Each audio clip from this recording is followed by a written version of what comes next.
All eyes of the Cape Cod Baseball League are turned here. The attention tonight points toward Lowell Park because every other game has been canceled. Alongside Jordan Palacio, I'm Sam Wiederhalf. Tonight it's the Bourne Braves taking on the Cotuit Kettleers. Jordan, there was a tornado warning in this area earlier today, and now this field is somehow ready to play.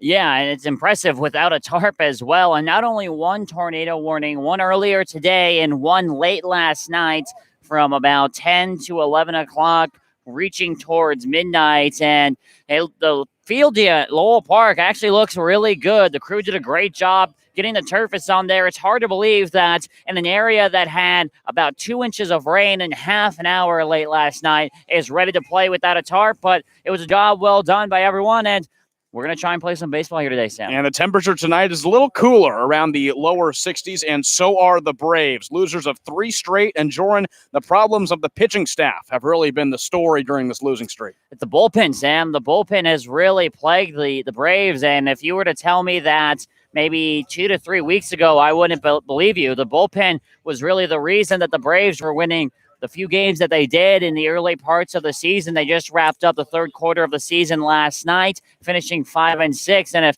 the bullpen can be strong in this final home stretch, that will turn the Braves around, but it's been the bullpen that's really hurt them. Now let's talk about Nick Domkowski, the starter for the Braves here tonight, coming off a rain-shortened 5-inning perfect game last Wednesday against the YD Red Sox. Jordan, he's facing another dangerous lineup in the Cotuit Kettleers. How do you think this matchup plays out? Well, it's even a possibly more dangerous outfit here against the Kettleers because it's at Lowell Park on the road, and we know that the ball carries extremely well here. We've seen tons of home runs by both teams here in games, but especially by Cotuit. It's going up against hitters like Nick Gonzalez, Parker Chavers, Casey Schmidt, the home run hitter, and Araj Anu. I mean, this is really a big test for Nick Domkowski. It's all about the fastball. If he can really start pulling the string effectively, he'll be good. The Cotuit Kettleers take the field. Let's take a look at how the Bourne Braves line up for tonight's game number 34 of the season. Cody Morissette will lead things off. He's playing at second. Xavier Warren in the 2 spot. He's at third. Judd Fabian playing in center field in his normal 3 spot.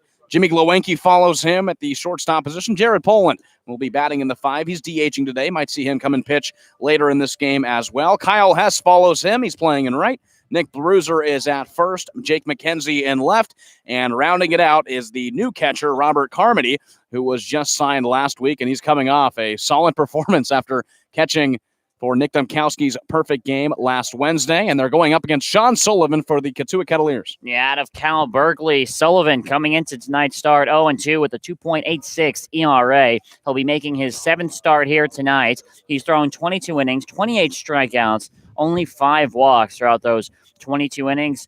He was on the mound last July 16th at Eldridge Park against the Orleans Firebirds. He threw a very solid game there, 6 innings strong, didn't give up any runs, only 4 hits and 6 strikeouts. And he's 0-2 on the year, Sam, but that record very deceptive. He's very good for this Cotuit team. Sullivan's on the mound. Cody Pasek is behind the plate. Mason McWhorter at first. Nick Gonzalez at second. Adam Oviedo at short. Casey Schmidt at third base. Parker Chavers in left. Christian Robinson is straight up in center field, and Joey Loperfido is in right. Araj Anu will be the designated hitter for the Kettleers today. The Braves come into this game 13-20, as we mentioned, riding a 3-game losing streak. Their record on the road is 5-12. And Jordan, one thing we were talking about leading up to this game, Lowell Park, of course, one of the 3 parks in the Cape Cod Baseball League that doesn't have any lights, and with this overcast forecast that is in the future, this game might only go 5 or 6 innings. And the reason for that isn't because of the rain, which we thought for sure would affect the length of this game coming into tonight's game. But it looks like it's going to be because of the darkness. No lights here at Lowell Park, so this game probably only going to go 5 to 6 innings, depending on how dark it is. Sun doesn't set until around 7:45, 8 o'clock. The problem is when you have an overcast day like this, it creates a lot of problems with the clouds. So I think both coaches were game planning for only about 5 or 6. Cody Morissette will lead things off against Sean Sullivan into the windup and fires the first pitch. It's off speed and in the zone for strike. He starts off Morissette 0-1. The Braves' second baseman comes into this game, .253 batting average, 21 for 83. He went 0 for 4 last night with a strikeout. He swings at the second pitch and lifts it to right center field. Christian Robinson to his left will get under it and make the play on the flyout. Cody Morissette is retired. And easy does it there for Christian Robinson, straight up the middle. Low fly ball that Robinson was able just to move a couple steps over to his left and make the catch for an easy out, number 1. And here's Xavier Warren. The Cotuit Kettleers 17, 14, and 3. They were the first team in the entire league to clinch a playoff spot just a few nights ago. The first pitch is a fastball from Sullivan in the zone to Xavier Warren. Starts him off 0-1. Warren's coming off a 1-for-3 game with a walk against the YD Red Sox. 273 average. The 0-1 is off speed and low for a ball. 1 ball, 1 strike. And Warren is, we've seen him all season long, been kind of that streaky hitter. You'll see him go for 4 hits one game and then go 0 for the next. The 1-1 is a beautiful off speed from Sullivan that Warren swings at. Falls behind, a ball and 2 strikes. Kettleers, second place in the Western Division. They're 2 points behind the red-hot Falmouth Commodores, who have a 6-game winning streak. Their game got canceled tonight. Here's the 1-2 on Warren. It's a fastball high. He lays off. 2 balls and 2 strikes. Yeah, how good is that Falmouth team right now?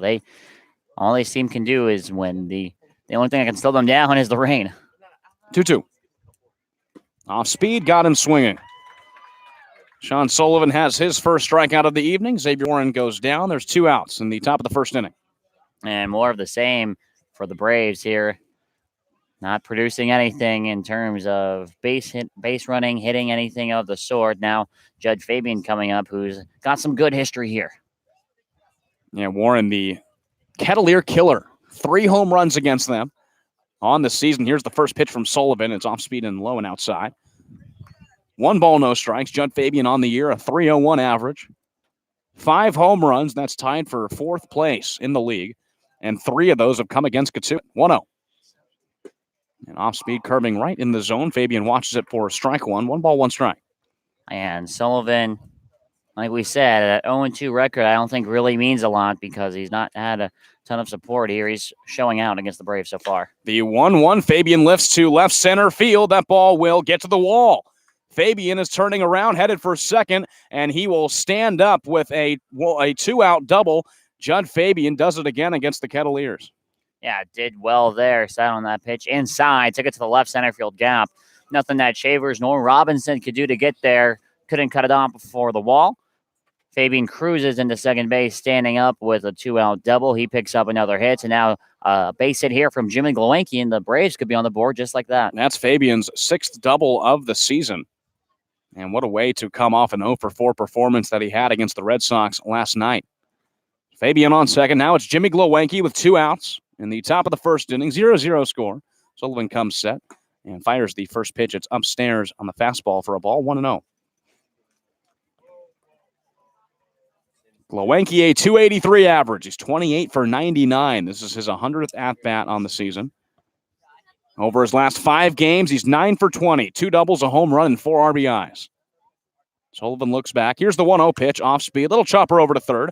Casey Schmidt will glove it. Running forward, now throws over to first, and it's in time to get Glowanki. So the Braves have 1 hit on the Judd Fabian double. They leave him on second. No runs in the top of the first inning. We head to the bottom half. 0-0 score. You're watching Braves Baseball on YouTube.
Bottom of the first inning here at Lowell Park, a 0-0 score, and let's look at how the Cotuit Kettleers line up for their game against the Bourne Braves. Nick Gonzalez will lead things off, playing second. Casey Schmidt in the 2 spot. He's at third. Arajanu in the 3. He's DHing today. Mason McWhorter playing first. He's in cleanup. Joey Loperfido follows him, playing right field. Parker Chavers is after that, playing left. Christian Robinson in center. Cody Pasek, the catcher. And rounding it out is Adam Oviedo playing short. And Joran, they're going up against Nick Dumkowski, who's coming off, technically, a 5-inning perfect game. Yeah, he is coming off that perfect game against YD. He only went 5 innings strong. He earned Player of the Week honors, or at least Pitcher of the Week honors for the Cape Cod Baseball League this past week. He's going up against another Player of the Week here in Nick Gonzalez. But Dumkowski, looking at the numbers, 2-2, a 2.76 ERA. He is also making his 7th start of the year. He's thrown 26 innings, and he's thrown a lot recently. In his last 3 starts, he's gone at least 5 innings in all of those games. And that perfect game against YD, 5 innings, obviously zeros across the board, except for the strikeout number. He had 7 of them in that game against the Red Sox. Now, this is an interesting matchup. The Week 6 Coca-Cola Baseball, Cape Cod Baseball League Players of the Week. And Nick Dumkowski and Nick Gonzalez. Here's the first pitch from Dumkowski. It's off speed and in there for strike 1. Gonzalez, a 347 average. And he's raised his home run total up to 7. Second place in the Cape Cod Baseball League. The 0-1 is driven to left field. Jake McKenzie is moving back toward the pole, and it goes foul. Hits the wall. And Nick Gonzalez now falls behind 0-2. Well, this kid is very dangerous, and we all know that you cannot make a mistake to Nick Gonzalez. And, you know, we knew about his reach base streak that was snapped against the Braves earlier in the season. And he's a kid that if you leave anything over the plate, he'll make you pay for it. 41 hits on the year, 9 doubles, 2 triples. And here's the 0-2 from Dumkowski. Fouled off first base side by Gonzalez. He stays in the count 0-2. He was a West All-Star. Started the game at second base for the Western side in that 6-5 loss. Just a few days ago, he went 0 for 2. 1 walk, 1 strikeout, a run scored. Also had a stolen base. 0-2 from the lefty. Dumkowski got him swinging. So one Player of the Week strikes out the other Player of the Week. And there's out number 1 for Nick Dumkowski on the mound. And got him to chase after the low stuff right there. Good pitch from Dumkowski, and that's how you want to start. That's a big confidence boost right there, striking out possibly the best hitter in the entire league. Now it's Casey Schmidt, another all-star game representation for the Cotuit Kettleers. 264 average on the year. The first pitch is a fastball in there from Dumkowski. Starts him off 0-1. 264 average, 28 for 106. 19 runs scored, 5 doubles, 5 home runs. 0-1 is taken to center field. Judd Fabian is staying right there. It drops in. So there's the first hit given up by Nick Dumkowski in 2 starts as Schmidt gets on. And goes down as 5 1/3 perfect innings for Nick Dumkowski. Gives up the hit to Casey Schmidt right up the middle. And now you have to be extremely careful with this guy coming to the plate here, Sam Arajanu. A new participant run hitting contest before the All-Star game on Sunday. He's batting 194, just 4 home runs on the year, a double and a triple. The first pitch is a grounder right in between short and third that skips into left. It's back-to-back singles for the Kettleers. They have runners on first and second. And that's what's so dangerous about this Kettleer team is that just when you think you're starting to get into a rhythm, you strike out the first hitter on 3 pitches, and then you give up back-to-back singles just like that. Now an extra base hit could possibly score them both if you're not careful about it here with Mason McWhorter coming up. And McWhorter has a high 315 average, 11 RBIs for him on the year, 17 for 54. Dumkowski is in a little bit of a jam. Was dominant against the Red Sox last week. Now comes set. Looks back towards second. The first pitch to McWhorter is off speed on the outside part of the plate for strike 1. We know his catcher, Robert Carmody, teammates at the University of Hartford.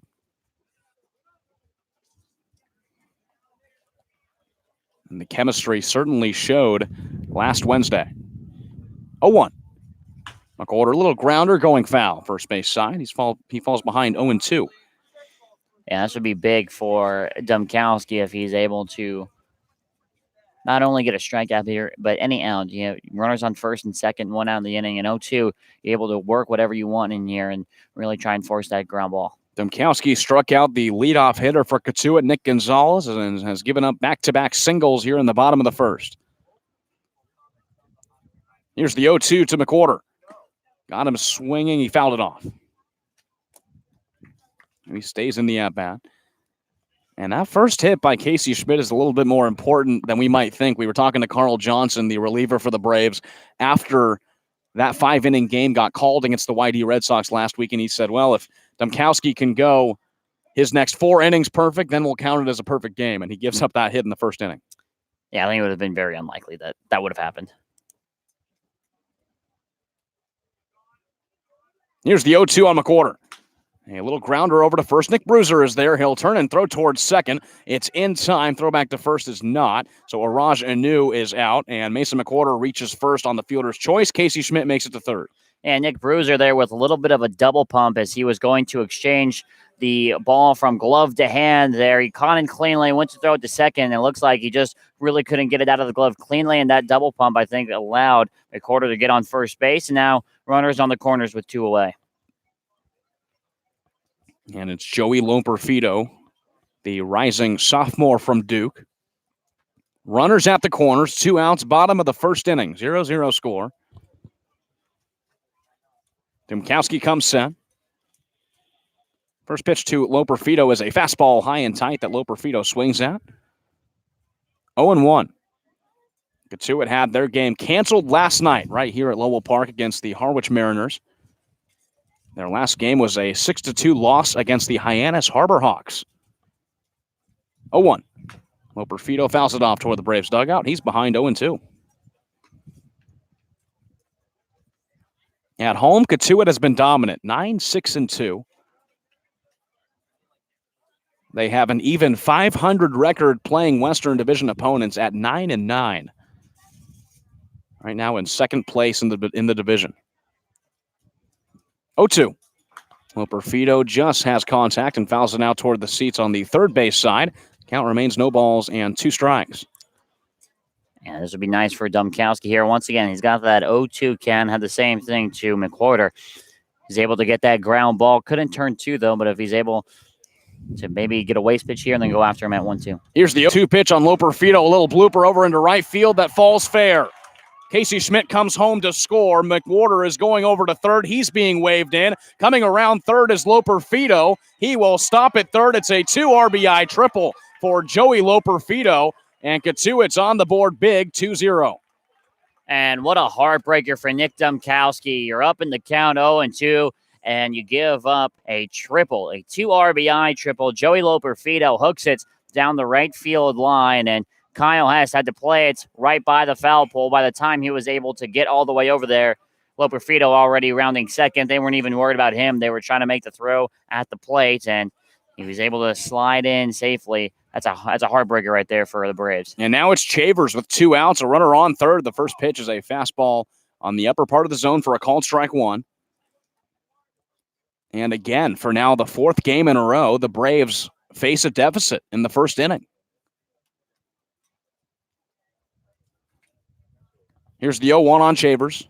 Off speed, little blue fly ball over to third. Xavier Warren seems to have it, and he does for the final out of the inning. But the Kettleers get on the board first. 2-0 lead as we head to the second. You're watching Bourne Braves Baseball on YouTube.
2-0 lead for the Cotuit Kettleers as we enter the top of the second inning. It'll be Jared Poland, Kyle Hess, and Nick Bruiser all due up for the Braves. And once again, Joran, for the fourth game in a row, the Braves give up runs in the first inning. They already face a deficit. Yeah, just so uncharacteristic from the team that we saw about 2 weeks ago where the starting pitching staff would go out and give up one run through 5 or 6 innings, and then the bullpen would be clean the rest of the way through. Now, both the starting and relieving pitchers really struggling to get consistent outs. Now here's Jared Poland.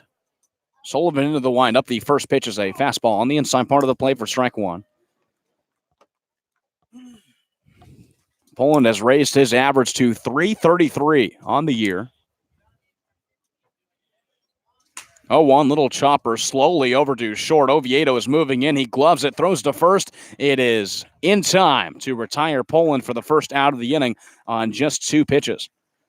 Well, Poland's coming off a 3-for-3 game. He's retired for the first time in 2 games, and that was an impressive play by Oviedo at short. Yeah, it sounded like off the bat, a broken bat chopper over to Oviedo. Really slowly hit, probably partially due to the broken bat. He's able to charge in, pick it up, sidearm throw on the run. Real athletic play from the shortstop. Here's Kyle Hess, first pitch fastball outside. He watches for ball 1. Hess, 2-11, 12 for 57 on the year. He's got 7 RBIs in his past 7 games. The 1-0 from Sullivan is off speed. Kyle Hess swings at it for the first strike. 1 ball, 1 strike count. He didn't record an at-bat last game in a pinch hit appearance against YD. He walked. 1-1. A fastball down the pipe. Hess watches it. 1 ball and 2 strikes. Kyle Hess has walked in 3 straight games. Raised his RBIs now to 8. 1-2. Got him swinging. Here's the second strikeout of the game for Sean Sullivan. The Braves go 2 up, 2 down. Yeah, a little bit of an uninspired at-bat there from Kyle S. He watches 4 pitches and then swings on the 1-2 pitch, and it's tough to see. Now Nick Bruiser stepping in, trying to get the offense going now for the Bravos. 2 outs, nobody on. Sullivan already into the windup. The first pitch is a chopper over to Oviedo at short. Gloves it, throws to first, and it's in time. Bruiser is retired. Sean Sullivan, an easy top of the second inning. Braves go down in order. No runs, no hits. 2-0 lead for the Kettleers. We head to the bottom half. You're watching Braves Baseball on YouTube.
Bottom of the second inning here at Lowell Park. 2-0 lead for the Cotuit Kettleers. Domkowski's back on the mound.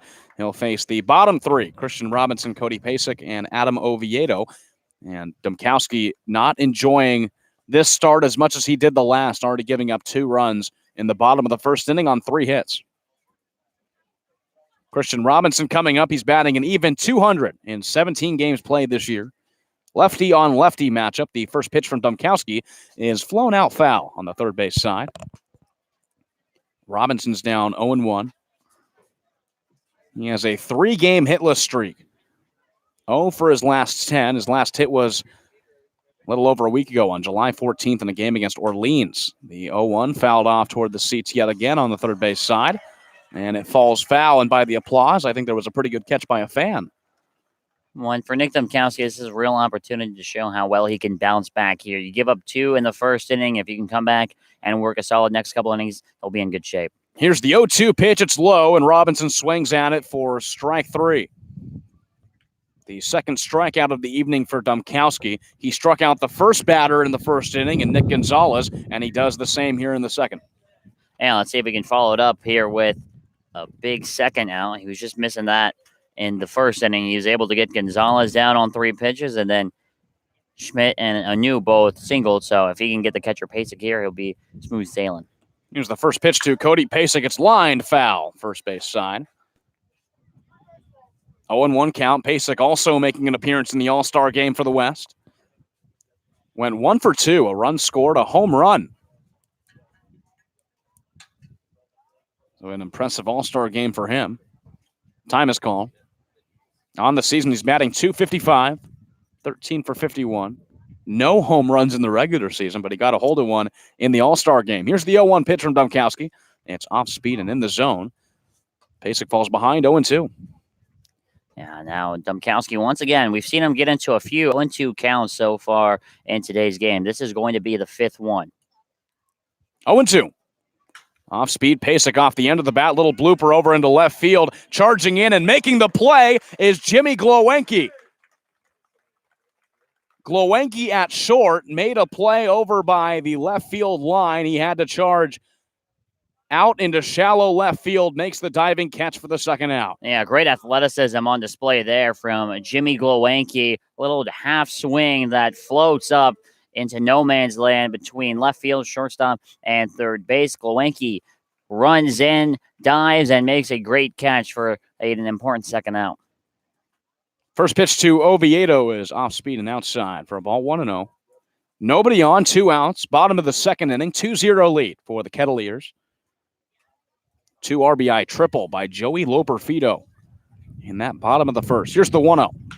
Little ground ball, third base side going foul. Xavier Warren touches it in foul territory. 1 ball, 1 strike count on Oviedo. He's batting .242. 3 home runs on the year. This Cotuit team leads the league in home runs hit with 32. A very powerful lineup here at Lowell Park. Domkowski into the windup, kicks and fires the 1-1 inside on the fastball. 2 balls and 1 strike.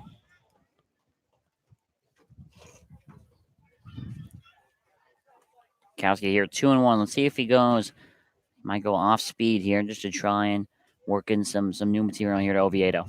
2-1 is off speed and outside for a ball.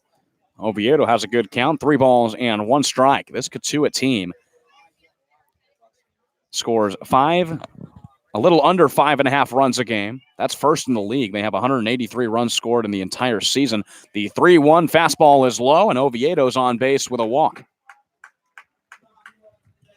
So it's not an easy 1-2-3 inning for Nick Domkowski. Oviedo works the walk, and it's back up to the top of the lineup already, and Nick Gonzalez. And for Domkowski, the walk numbers throughout the season have been pretty steady at around 2 per game. Obviously, against YD, he didn't allow anybody on base, but before that, July 11th at Wareham, he walked 3 batters in those 5 innings.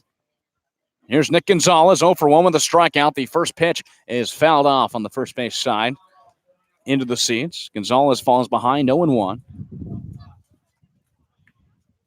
And he did have his 79-game on-base streak snapped on July 9th against the Braves in a 6-4 victory for Bourne here at Lowell Park. 0-1, fouled off yet again on the first base side. He falls behind 0-2. He had gotten a hit in every game he played in at New Mexico State.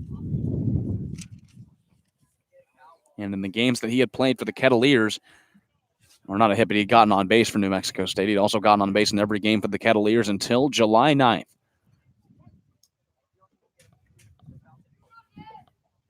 Domkowski staring down his college teammate, Robert Carmody. He comes set. Hands meet at the belt, looks over at first, now fires the 0-2 pitch. Gonzalez hard-hit liner over to Glowenke. He gloves, throws to second, and a covering Cody Morissette is in time to get Adam Oviedo out. It's no runs on no hits, one walk for the Cotuit Kettleers in the bottom of the second. They still have a 2-0 lead. We head to the third. You're watching Bourne Braves baseball on YouTube.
Top of the third inning. Jake McKenzie will lead things off for the Braves, who face a 2-0 deficit. Sean Sullivan is back on the mound. And Jordan, with all the games on the Cape being canceled, we had one game being played in Hartford. It was between YD and Wareham. We only have one score to announce. Yeah, that game has already gone final.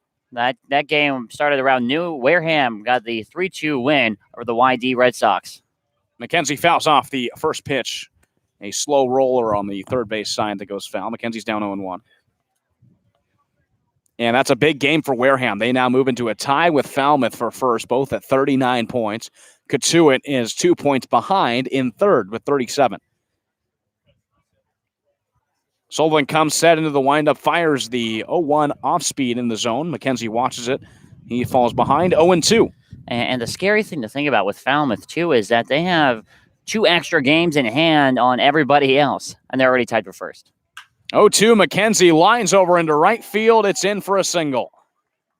Mason McWhorter trying to stretch his glove out and make the play on the line out, but it gets over into right, and McKenzie gets a leadoff single, and that's his 13th hit of this Cape Cod Baseball League season. Yeah, nice piece of hitting there by McKenzie, taking the pitch where it's thrown. It's on the outer half, so you take it the opposite way over the glove of Mason McWhorter into right field for a little base knock. Now Robert Carmody with the opportunity to keep it going.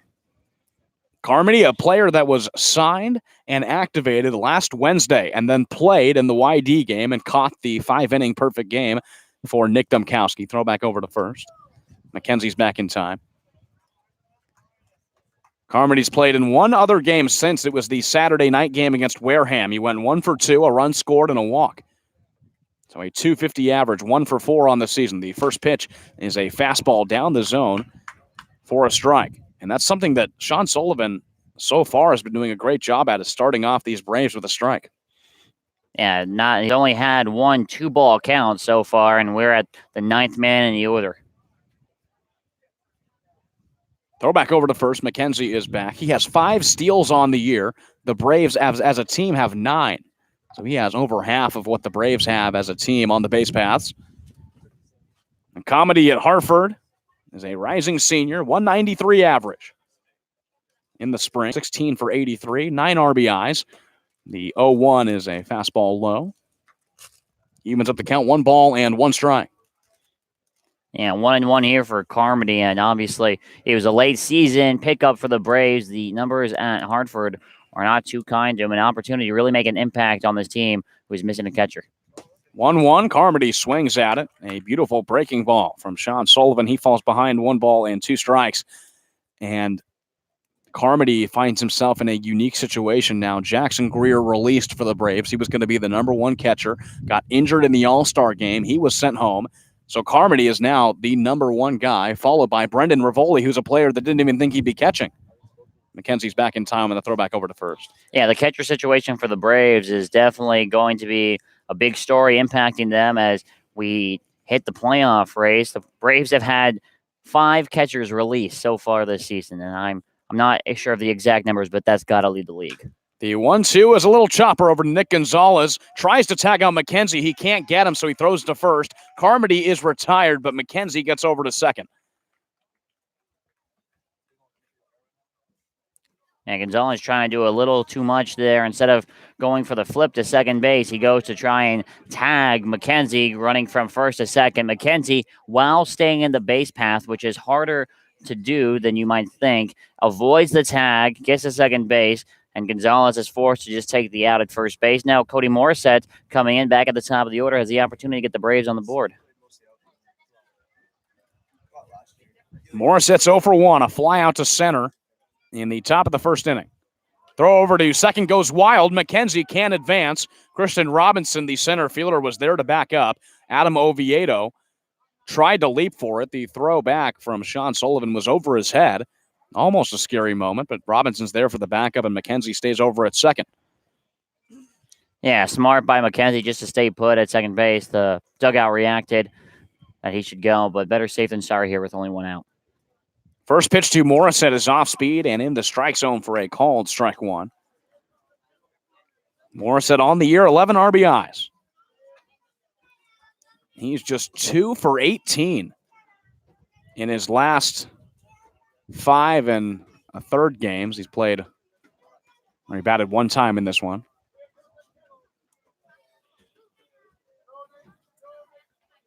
Sullivan looks back towards second, now fires the 0-1 pitch. It's off speed and inside. Morissette backs out of it. 1 ball and 1 strike. 2 for 18 was the same start that Cody Morissette got to the season. He started out 2 for 18 with a 111 average. The middle of the year really kicked things into gear, got himself an all-star bid. 1-1. Off-speed curves right in the zone. Morissette looks at it. He falls behind 1-2. Yeah, a little unhappy with himself that he didn't go after that pitch. He knew he should have. Now he finds himself in a hole here at a ball and 2 strike, and he's at Sean Sullivan's mercy. Sullivan looks back at McKenzie at second. Now kicks and fires the 1-2. Morissette lifts a high fly ball to center field. Robinson is moving back. He's under it. He'll make the play. McKenzie will stay over at second. It's the second out of the inning and the second fly out to center for Cody Morissette. Yeah, a little unlucky there off the bat. The way that it sounded in the initial ball flight looked like it had a chance, but it hung up a little bit in the air and turns out to be Morissette's second F8 of the contest. 0 for 2 with 2 flyouts to Christian Robinson in center field. Xavier Warren, the team leader in RBIs, coming up. He has 18. 0 for 1 so far tonight with a strikeout swinging in the first inning on Sean Sullivan. One of the 2 Ks he has so far. The first pitch to Xavier Warren is a fly out third base side going foul. Warren batting from the left side, the switch hitter. 3 home runs on the year.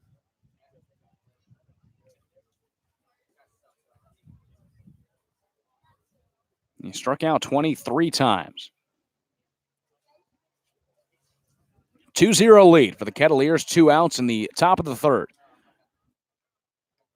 0-1 on Warren. A fastball that falls low and inside. 1 ball and 1 strike. And Warren went down swinging his first time. He's the only player to see a 2-ball count against Sean Sullivan, who has filled up the strike zone through the first 2 2/3.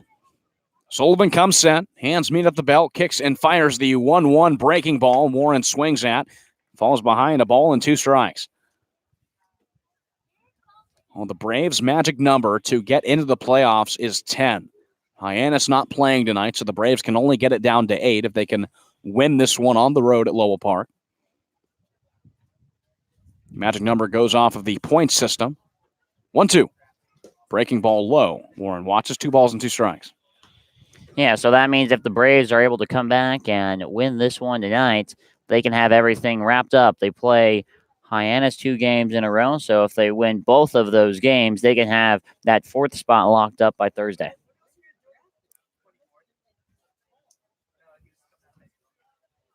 Sullivan's hands meet at the belt. Here's the 2-2 breaking ball, just a little high. And the count now runs full, 3 balls and 2 strikes. The Braves starting their final stretch of the season after the All-Star game. No scheduled off days, 12 games in 10 days. And the Braves started off 0-1. They lost last night against the YD Red Sox, 5-0.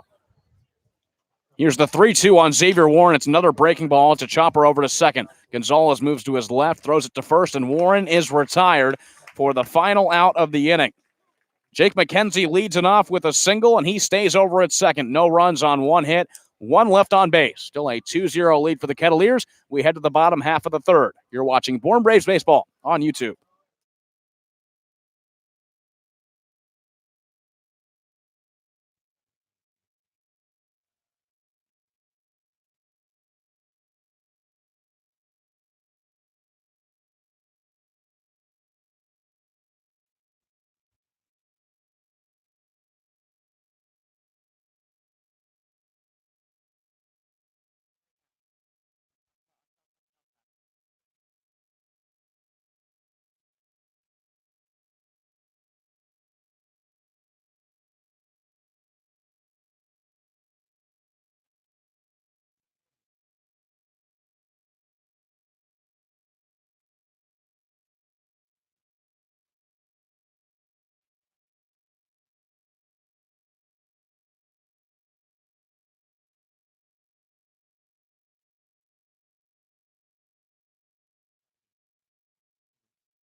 Nick Domkowski on the mound for the bottom of the third. 2-0 lead for the Cotuit Kettleers, and we see a little bit of sun poking through the clouds, and darkness might not be a problem after all. Well, yeah, we talked to Mike Roberts earlier in the game, or we heard from Mike Roberts. He said that his guys were only planning on going 6 innings, 5 to 6 innings. That's what he was strategizing for. So now with the sun poking through, it's like there was no tornado warning earlier today. It's like a normal day here on Cape Cod. So it looks like we might get to go a full 9 after all. That's why those first inning runs are so important in a game that could be shortened. The first pitch to Casey Schmidt is low from Domkowski. Schmidt's 1 for 1, singled, came around to score in the bottom of the first inning. And those runs in the earliest part of the game, the bottom of the first inning, if this game does get called due to darkness, that could be the deciding factor. The 1-0 is grounded out foul. Third base side, 1 ball, 1 strike. And it's been a trend you don't want to see from the Braves, giving up runs in the first inning for the 4th consecutive game. And if this result holds, they're going to be losing their 4th consecutive game as well. Schmidt has been one of those power hitters for the Kettleers. 5 home runs. The 1-1 is a hard-hit ground ball to Morissette.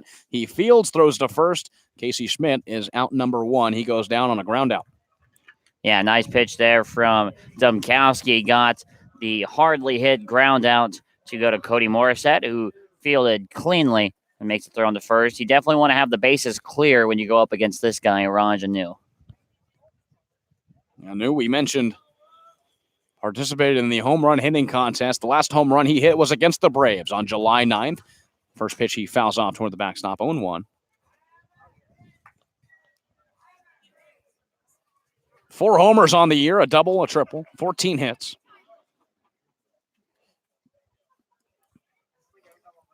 This Cotuit lineup, 3rd place in average in the entire league, batting just over 250. 0-1 bounces low, bounces off of Carmody's equipment. We'll even up the count, 1 ball and 1 strike. And don't want to leave anything out over the plate. You want to be real particular about how you attack Anu. 1-1. A fastball right on the inside part of the plate for a called strike 2. 1 ball and 2 strikes. Cotuit has scored 8 runs or more on 9 occasions throughout this summer. The 1-2 from Domkowski is a breaking ball hit right up the middle. Morissette moving to his right side, throws across his body. It bounces, but Nick Bruiser digs it up at first for the second out. Nice play by Nick Bruiser, and even better play by Cody Morissette to go field it. It just got past Nick Domkowski up the mound. It actually looked like it might have even gone through his legs. It bounces to the north side of second base. That's where Morissette, the second baseman, moved over, fielded it with the backhand, and then made the throw across his body to Bruiser, who was able to pick it out of the dirt on a hop for out number 2. Right up is Mason McWhorter. The first pitch is off speed, high and tight for ball 1. McWhorter grounded out into a fielder's choice. He got on first and came around to score for the second run of the game. 1-0 is low and outside. 2 balls and no strikes.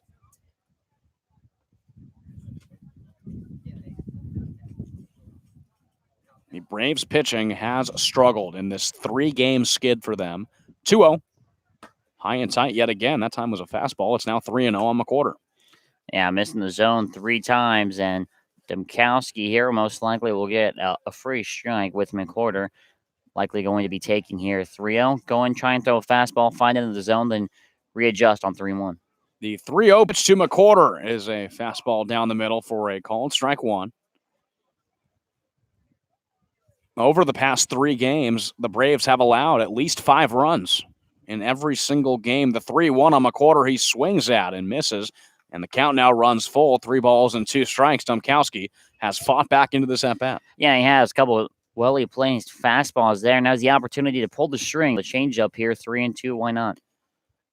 Into the windup. The payoff on McWhorter. He fouls off going on the third base side and lands among the seats. Count remains full. 3 balls and 2 strikes. 2 outs, nobody on. Bottom of the 3rd inning. 2-0 lead for the Cotuit Kettleers on 3 hits. The Braves have 2.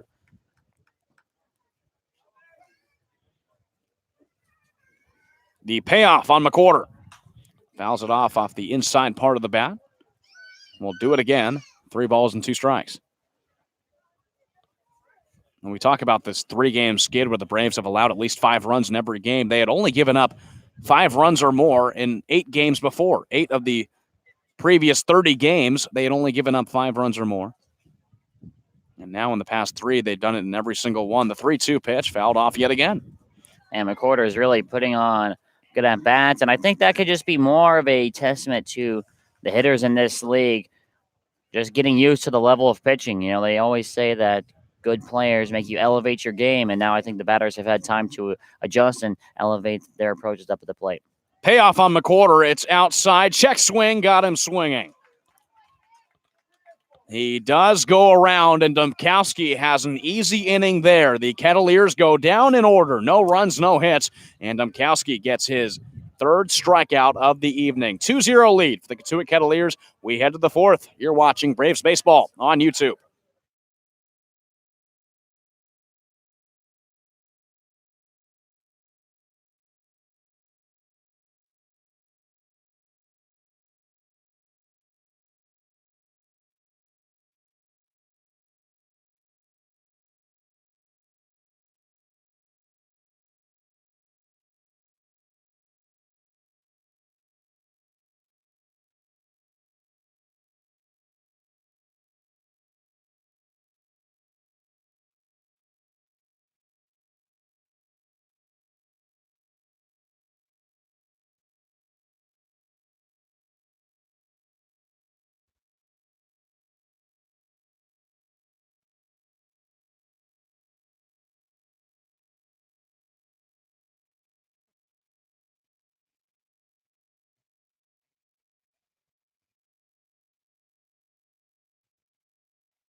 Judd Fabian will lead us off in the top half of the 4th. 2-0 lead for the Cotuit Kettleers. Those 2 runs coming on 1 triple by Joey Loperfido in the 1st inning. That's been it from there. Fabian will lead it off. We mentioned 5 home runs, 3 of them against the Kettleers, and none bigger than the one he had on July 15th in the bottom of the 8th inning at Doran Park. Here's the first pitch from Sullivan as a fastball for a called strike. Bottom of the 8th inning, a solo shot to break a 2-2 tie and ended up giving the Braves the victory. 0-1. Off speed outside. Fabian washes 1 ball and 1 strike. And he's the Kettleer killer. Judd Fabian already has a double in this game. And that was off a 1-1 count here. So let's see if Fabian makes Sullivan pay again. Ball is low. 2 balls and 1 strike now to the Braves center fielder. July 9th, the last time the Braves were at Lowell Park, he went 3 for 5 with 2 home runs. 2-1 pitch is a fastball low. It's now a great count on Judd Fabian. 3 balls and 1 strike. Yeah, fastball count here for Fabian. So he's going to be licking his chops here, looking to get 1 pitch in 1 spot. 3-1 from Sullivan is inside. He takes to left field. Chavers is moving in. He'll make the play and left for the first out of the inning. Fabian just got under that one a little bit, stayed in the air. Chavers had no problem moving in, making the catch, and Fabian goes down for the first time tonight. Yeah, he got his fastball in the inner half there, just pulled on it, and the ball hung up a little bit too long for Parker Chavers to move in on it. Wasn't hit incredibly hard. He moves in, makes the catch, and it's an easy out number 1. Now it's Glowenke. He's 0 for 1, a ground out to third in his first at-bat. The first pitch from Sullivan, an 89-mile-an-hour fastball. In there for a strike, 0-1 on Glowenke. 0-1 pitch, Glowenke opposite field to right. Loperfido is moving back to the wall. He will make it just in front of the wall. He makes the play, second out of the inning. Yeah, Loperfido really having to move for that one. It was slicing off the bat of Jimmy Glowenke. So by the time Loperfido got it, he had taken about 10 or so steps on the run to make that catch. Made it look a lot harder than I think it actually might have been. But he makes the catch. No reason to panic. Here comes Jared Poland now. And the first pitch to Poland. There's an off speed in the middle of the zone for a strike. Poland 0 for 1, a ground out to short in his first at-bat. 0-1 pitch is skied to right field. Loperfido is under it. He will make the catch for the third out of the inning. The Braves go down in order. In the top of the 4th, no runs, no hits. Nobody left on base. They still trail 2-0 to the Kettleers. We head to the bottom half of the 4th. You're watching Bourne Braves Baseball on YouTube.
Joey Loperfido leads things off in the bottom of the 4th inning. His team with a 2-0 lead on the Bourne Braves.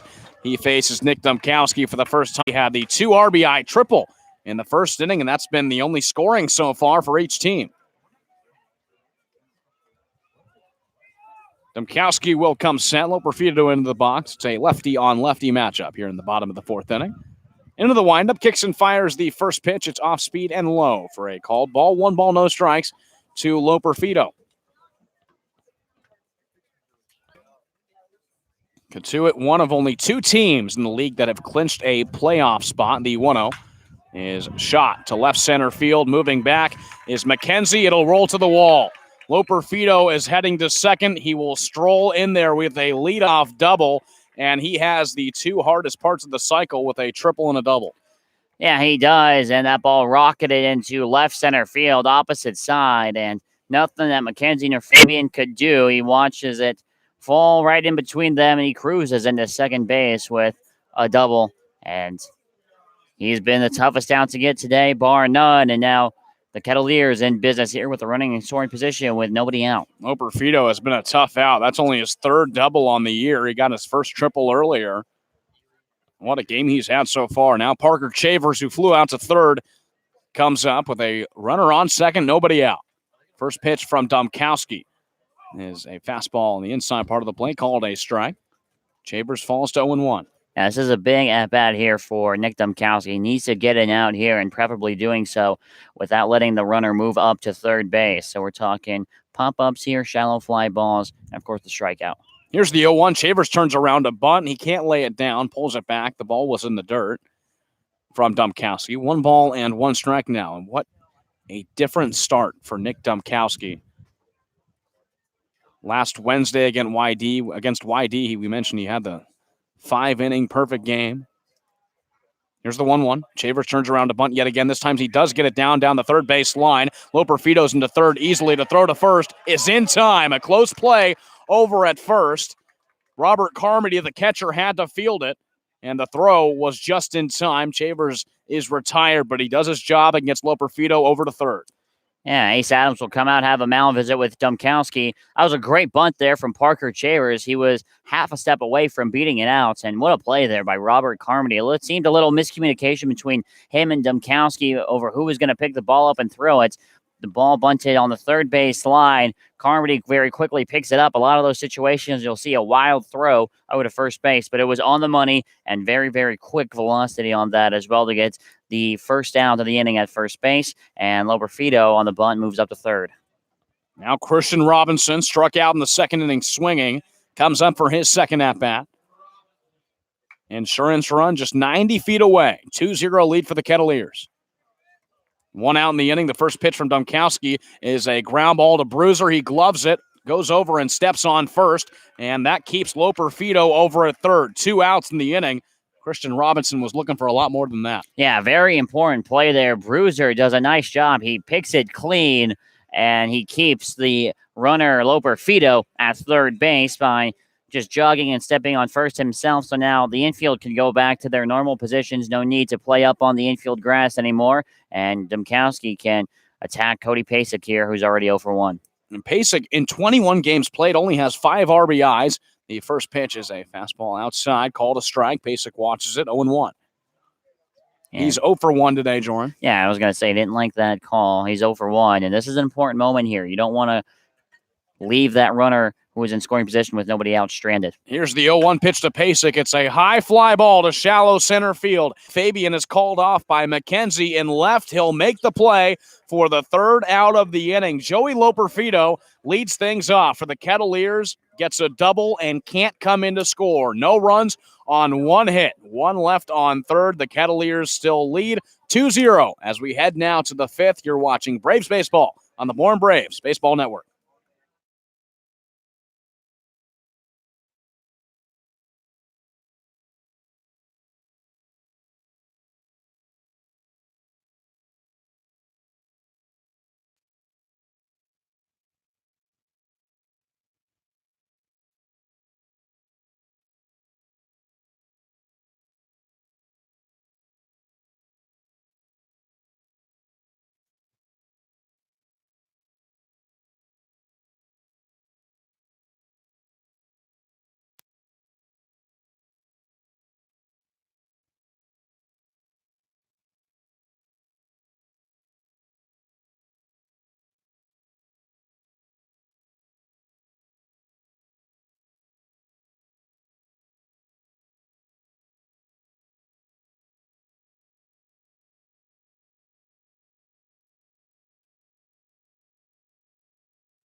Nick Dumkowski gets out of a runner on second, nobody out jam. No runs coming across the plate for the Kettleers in the bottom of the fourth. Now in the top of the fifth, Kyle Hess will lead it off for the Braves. They still trail 2-0. And Jordan, this is a case of what happened to Ryan Cusick last night against the YD Red Sox, giving up 2 runs in the first. Kyle Hess squares around a bunt.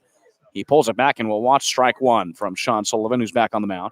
But it's almost identical now. I believe Ryan Cusick was a little bit more dominant in the game last night, but still, Hess fouls one off. 0-2. It's still pretty similar.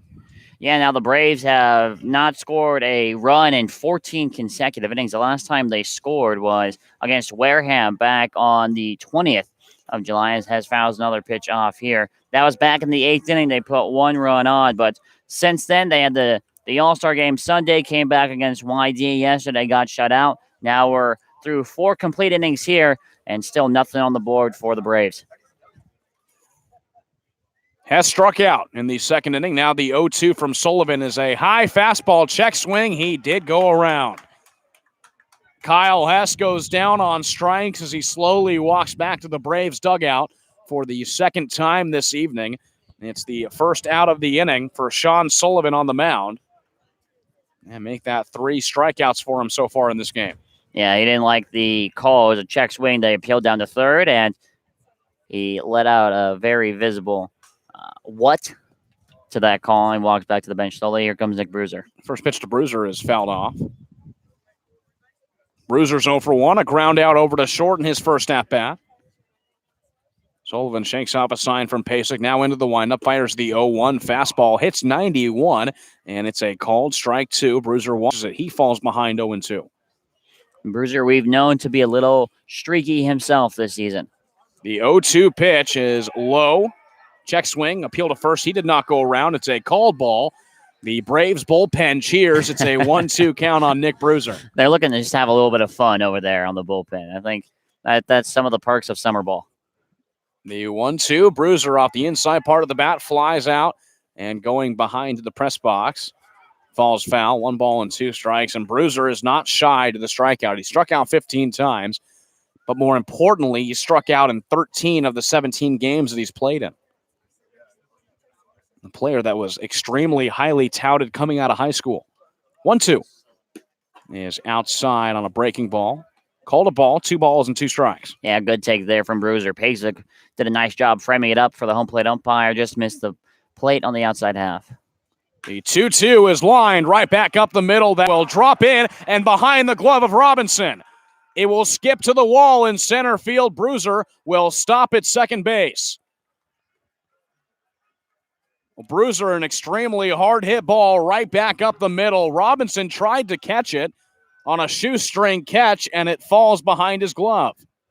Yeah, Robinson really trying to make an athletic play there, diving on the play, and the ball just fell right in front of him, and Bruiser will get credit for a hit, and he advances to second base on what will most likely be ruled a double. Now the Braves, once again, a hit away from scoring a run.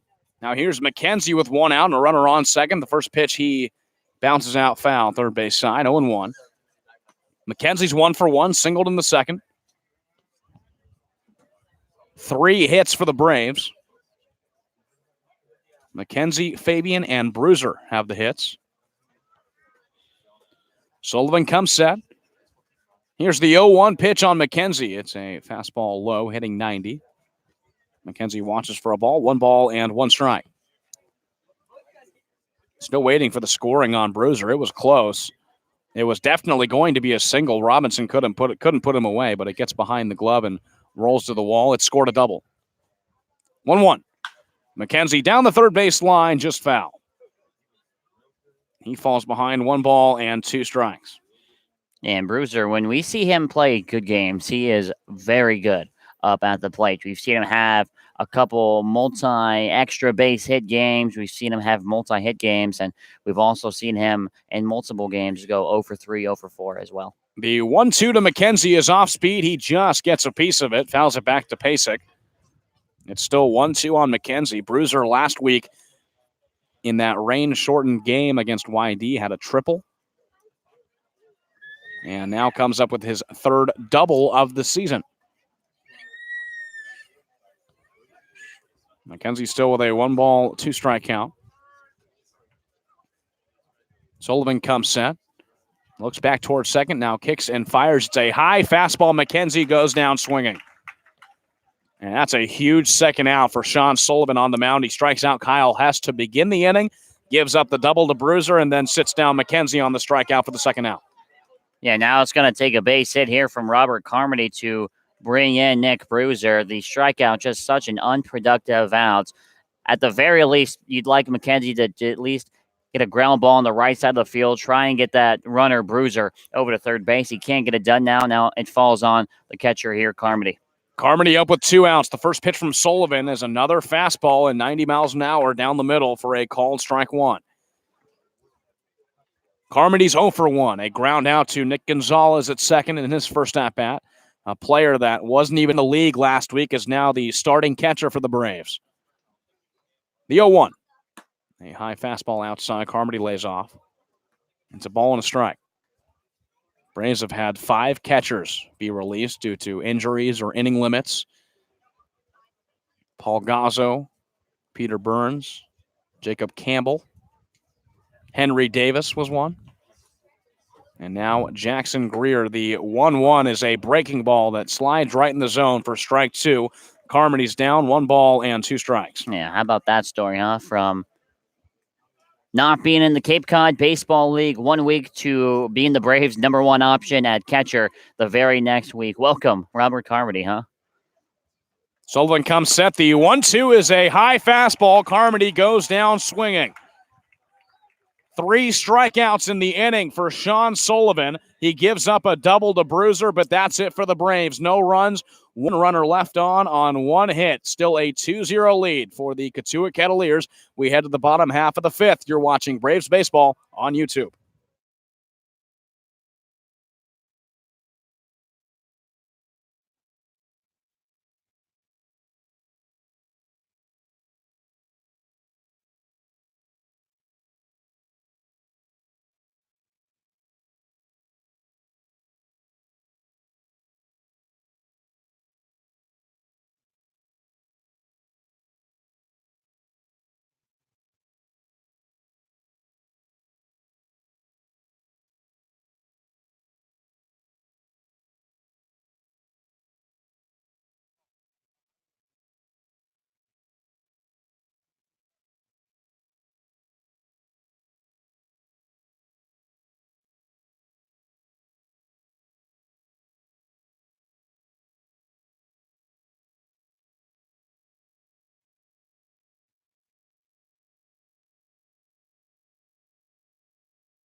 Nine, 1, and 2 due up for the Cotuit Kettleers, facing off against Nick Dumkowski, who's back on the mound for his 5th inning of work.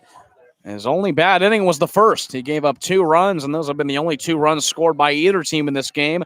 Cotuit leads 2-0, and Adam Oviedo, who reached base on a walk, leads this inning off. Yeah, how about a mirror image from the game yesterday against YD on the road? Ryan Cusick gives up 2 runs in the bottom of the first inning and then blanks YD for the next 5. Here's the first pitch from the lefty, and Oviedo swings at it, lifts a high fly ball that stays in the infield. Glowenke is under it, and it's 1 pitch, 1 out for Dumkowski. Yeah, it doesn't get any better than that for Dumkowski on the mound. Get the first out of the inning on the first pitch. Bases cleared going up against Nick Gonzalez here, who is yet to reach base tonight. Gonzalez has been taken care of pretty well. These 2 players of the week going at it tonight. It was named earlier today by the Cape Cod Baseball League. Gonzalez steps in, coming off a week where he hit 3 home runs, squares around a bunt, pulls it back, and watches ball 1 low. Last week, 3 home runs, 6 RBIs, a double. He went 8 for 22 and then played in the All-Star game on Sunday. 1-0 from Domkowski is a fastball low. Gonzalez lays off. 2-0. And Gonzalez is not a guy you want to get down on the count to. 2-0 here. Don't want to back yourself into a corner where all you can limit yourself is to throwing a fastball here. Much needed strike for Domkowski. 2-0 to Gonzalez is a breaking ball that starts off high and ends up right in the middle of the zone for a called strike 1. 2 balls and 1 strike. The Braves bullpen is an interesting situation. On the games on Friday and Saturday, they threw a combined 12 pitchers. 2-1 is taken right back up the middle. Fabian will catch it on the fly out for out number 2. Gonzalez got pretty good contact on it. It just flew up a little too long, and Fabian gets the put out. And there's something about the Braves and going up against usually the best players from the best teams and being able to limit them. You know, Austin Wells, in the 2 games he's only played against the Braves, he was limited to 1 for 7. And, you know, Austin Wells up with the home run leaders. Nick Gonzalez, I think the 2nd best average in the Cape, and he's been held hitless tonight. First pitch to Casey Schmidt is a swinging strike. Schmidt's 1 for 2. Grounded out to second in the 3rd inning. Gonzalez in his last game against Bourne, he went 2 for 4, a run scored, a home run as well. 0-1. Schmidt watches a fastball 89 miles an hour on the inside part of the plate, calls strike 2, and Schmidt's now down to a 2-strike count. Previously, Gonzalez went 0 for 5 on July 9th against the Braves.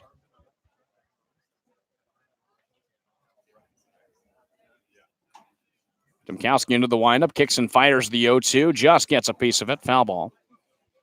2 outs, nobody on. Bottom of the 5th inning, 2-0 lead for the Cotuit Kettleers. Domkowski has not given up any runs since the bottom of the 1st when he gave up a 2-run. Now that's scored a double by Joey Loperfido. So he has 2 doubles instead of a triple and a double. Schmidt's down to a 0-2 count.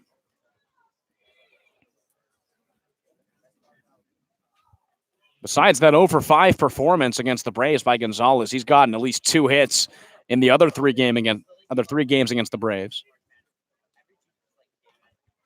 Cotuit leads the season series 3-2. Here's the 0-2 on Schmidt. Inside jams him. Little flyer to Bruiser in foul territory. He makes the play, the backhand catch for the 3rd out of the inning. The Kettleers go down in order, 9-1-2, no runs, no hits in the bottom of the 5th. We head to the 6th. 2-0 lead for the Kettleers. You're watching Braves Baseball on the Bourne Braves Broadcast Network.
Top of the lineup due up for the Braves in the top of the 6th inning. It's Morissette, Warren, and Fabian facing off against Sean Sullivan. And Jordan, you think by the third time the Braves might start to figure him out here?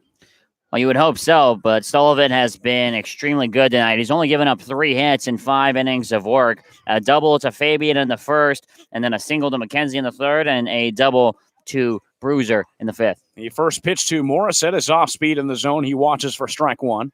82-mile-an-hour breaking ball from Sean Sullivan. Here's the 0-1. It's a fastball falling low and bounces back toward the backstop, gets underneath the glove of Cody Pasek. 1 ball and 1 strike. Braves just need base runners here. They've been held to 3 hits, haven't walked yet so far in the ball game. Just need to find a way to get on. 1-1 to Morissette. A fastball on the inside part of the plate for a called strike 2. Morissette's 0 for 2. 2 flyouts to center field. So he's gotten good contact, just hasn't been able to find a gap. The 1-2 pitch is skied third base side in foul territory. Casey Schmidt will head to the wall and watch it fall into the seats. And it will remain a 1 ball and 2 strike count for Cody Morissette. It's a tough position for Morissette to be in. He finds himself in his second 1-2 count. Last time in the third, he flew out to center. The 1-2 from the right-handed pitcher is skied to right field. Loperfido is tracking it down, moving toward the foul line, and makes the play right by the line. Had to cover a lot of ground, but Morissette flies it out yet again. He falls to 0 for 3 with 3 flyouts to the outfield. Yeah, just a little floater over by the line, and Loperfido really moves the feet well. Wasn't hit very hard, so he's able to come in on it and make the catch for out number 1. And when you're down by 2 runs, all it takes is a bloop and a blast. That's all you really need, just to find a way to get on base. And especially at this park, not that hard to hit a home run compared to other parks. Here's Xavier Warren. First pitch swinging. It goes foul. He starts off on the 0-1 count. 0 for 2 on the night so far. A strikeout and a ground out. Faces Sullivan for the third time. We mentioned the Braves reliever situation. They used all 12 pitchers in their lineup as Warren takes the 0-1 pitch. Sliding in center field is Christian Robinson and making the play. Off the end of the bat by Xavier Warren to shallow center. Christian Robinson had to move in, slides, and makes the catch for the second out of the inning. Well, you mentioned it yesterday at YD, Sam, but it seems every single day we see a baseball game in this league. Somebody's making an outstanding grab, and Christian Robinson there robs Warren of a single, sliding and making the catch for out number 2. Now Judd Fabian, 1 for 2 with that first inning double. Watches strike 1. We talk about the fielding. The Brewster Whitecaps making it on SportsCenter top 10 plays at number 4. They turned a triple play last night. The 0-1 is an inside fastball called a ball, 1 ball and 1 strike. That's the second time Brewster's made it on the SportsCenter top 10 plays. Hey, Gage Workman, diving catch earlier in the season. 1-1, off speed low for a called strike. Fabian hasn't swung the bat yet. It's now 1-2. And we know Fabian is big on the strikeouts. And he got him swinging. The Braves go down in order in the top half of the 6th. Fabian goes down on strikes, and Sean Sullivan continues to be masterful on the mound. No runs, no hits, nobody left on. Bottom of the 6th inning coming right up. 2-0 lead for the Kettleers. You're watching Braves Baseball on YouTube.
Nick Dumkowski back on the mound to face off against the Kettleers here in the bottom of the 6th inning. A 2-0 score in favor of the Kettleers. It has been like that ever since the bottom of the 1st. Nothing has been scored since, and Domkowski has found a groove on the mound. He'll face off against the 3-4-5 batters in what will most likely be his last inning pitch here tonight. Yeah, you have to think so. We've only seen a couple pitchers throw into the 7th inning, but for Domkowski, really just have to focus on this inning first and foremost. The first pitch to Araj Anu is a swinging strike on a breaking ball outside. So it starts Anu off 0-1. And Anu is 1 for 2. He singled in the first and grounded out in the third. The 0-1 pitch is outside. He takes opposite field. It'll get down in front of Kyle Hess for a leadoff single. Second hit of the game for Anu. Yeah, did a nice job there taking the ball where it's pitched over the head of Nick Bruiser, opposite field for Anu. Nothing Hess could do about it, but fielded cleanly. Now a leadoff single. Anu moves to 2 for 3, and now here comes Mason McWhorter. McWhorter is 0 for 2. A fielder's choice in the first, a strikeout in the third. And we will have a pinch runner for Anu headed over to first. That's going to be Cameron Hill. We've seen him pinch run a couple times. So Anu is coming out. Cameron Hill is coming in, the rising junior out of Kentucky. 10 stolen bases on the year for Cameron Hill, so Domkowski has a little bit to worry about over at first, with McWhorter coming up. The Braves got a 6-inning start from Cusick on the mound last night. Only threw 3 arms. Nick Iverson came on in relief, and Sean Harney followed him after that. The first pitch to McWhorter. He squares around a bunt, flies it out foul toward the seats. He starts off 0-1. And when was the last time you've seen a foul ball bunt attempt go over the fence here? That just goes to show how short these fences are here at Lowell Park. Cameron Hill brought in as a pinch runner, and you'd expect sooner rather than later, even on the lefty, he's going to be moving. He's stolen 10 bases this year for the Kettleers. Kettleers are 7th in the league in stolen bases. They have 34. They've only been caught 7 times. Now that is a league-leading number. They're smart on the base paths. The 0-1, Cameron Hill takes off. It's a swinging ground ball over to Bruiser, who finally maintains it, tries to dive over to the bag, and he gets there in time. It hit off of Bruiser's glove. It popped right back into the glove, and he dove over at first, put the glove on the bag with the ball inside of it for the first out of the inning. What a play of concentration by Bruiser at first. Yeah, really had to work hard there to get the out. The ball bounced up on him, hit him on the very heel of the glove, bounced up and behind him. He had to recover it, collect the ball, and then he slid head first and tagged first base with that glove to make the out. The runner moves up to second base, but it could have been a lot worse. Now here's Loperfido with 2 doubles in this game and 2 RBIs. First pitch is a fastball outside, called a ball. Loperfido got to third in his first inning hit, but it scored a double. Got 2 runs home, and that's been the only 2 runs of the game so far. Anu is over at second. 1 out, bottom of the 6th inning. Domkowski comes set. Here's the 1-0 pitch to Loperfido, a fastball outside. Loperfido lays off, 2-0. And this dirt probably still a little bit soft, and we walked on it before this game from all the rain that it got last night, this morning. We mentioned 2 tornado warnings in this area last night and earlier today.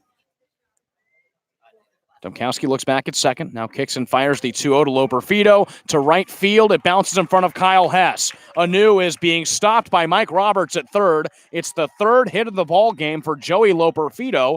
And the Kettleers now have runners at the corners with only 1 out. Yeah, it was a nice piece of hitting by Loperfido, picking up his 3rd hit of the game. Took advantage of that 2-0 count. The runner, Cameron Hill, being held at third base. Nice job by Kyle Hess, really playing it off a bounce, read it well off the bat, and made a accurate throw home. And an arm warming up right now for the Braves in the bullpen as Robert Carmody goes to talk with his pitcher, Nick Domkowski. And if I am to use my binoculars here, looks like Braxton Roxby is who's getting up and loose right now for the Braves. And here comes Harvey Shapiro, and this might be the end for Nick Domkowski. Domkowski has given up 2 runs so far with Cameron Hill over at third, and they will make a pitching change with 1 out in the bottom of the 6th inning. That will be it for Nick Domkowski. He's taken out in the middle of the 6th, giving up 2 runs, but he's responsible for the 2 runners on base. We'll take a quick break. You're watching Braves Baseball on YouTube. Cotuit leads 2-0.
Nick Domkowski is taken out in the middle of the bottom of the 6th with 1 out. There's runners at the corners, and the new guy, Joran Braxton Roxby, is in to pitch. He's coming off an impressive outing against Orleans, and we know he can light up the radar gun as well. Yeah, in that game at Orleans, he was popping 96 at Eldridge Park. He struck out the side in his 1 inning of work, and he's the most interesting player, I think, on this Braves roster because there is almost nothing known about him. He goes to Pitt Johnstown, real small school in Pennsylvania, and he is on for Pitt Johnstown this past year. He threw 56 and a third innings, giving up 30 runs, 31 earned runs. He had an ERA of 4.95, so not necessarily what you would say really sticks out to you, anything like that. But he's brought in just last week, and what he was doing was just throwing bullpens at home. He wasn't doing, had nothing else going on, and now he's here pitching for the Braves in the Cape Cod Baseball League. And a tough situation with Parker Chavers coming up, runners at the corners, 1 out. The first pitch to Chavers is skied foul on the third base side. Chavers is 0 for 1, a fly out to third in the first and a sacrifice bunt in the 4th inning. Cameron Hill is at third. Joey Loperfido is at first. He just got his 3rd hit of the ball game, and that was the last batter that Nick Domkowski faced. He went 5 1/3, allowed 6 hits, 2 earned runs, 1 walk, and 3 strikeouts.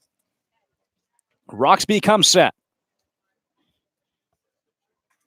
Here's the 0-1 pitch to Chavers off the inside part of the bat. It's a broken bat and goes foul over the press box. He has Chavers down 0-2. And Chavers will go grab a new bat. 93 miles an hour on the gun there from Roxby on that pitch. And he's got an 0-2 lead here on Chavers. Has the opportunity here to go high fastball, try and get Chavers to chase as he puts the Tiger stick on his new bat. Here comes back to the plate.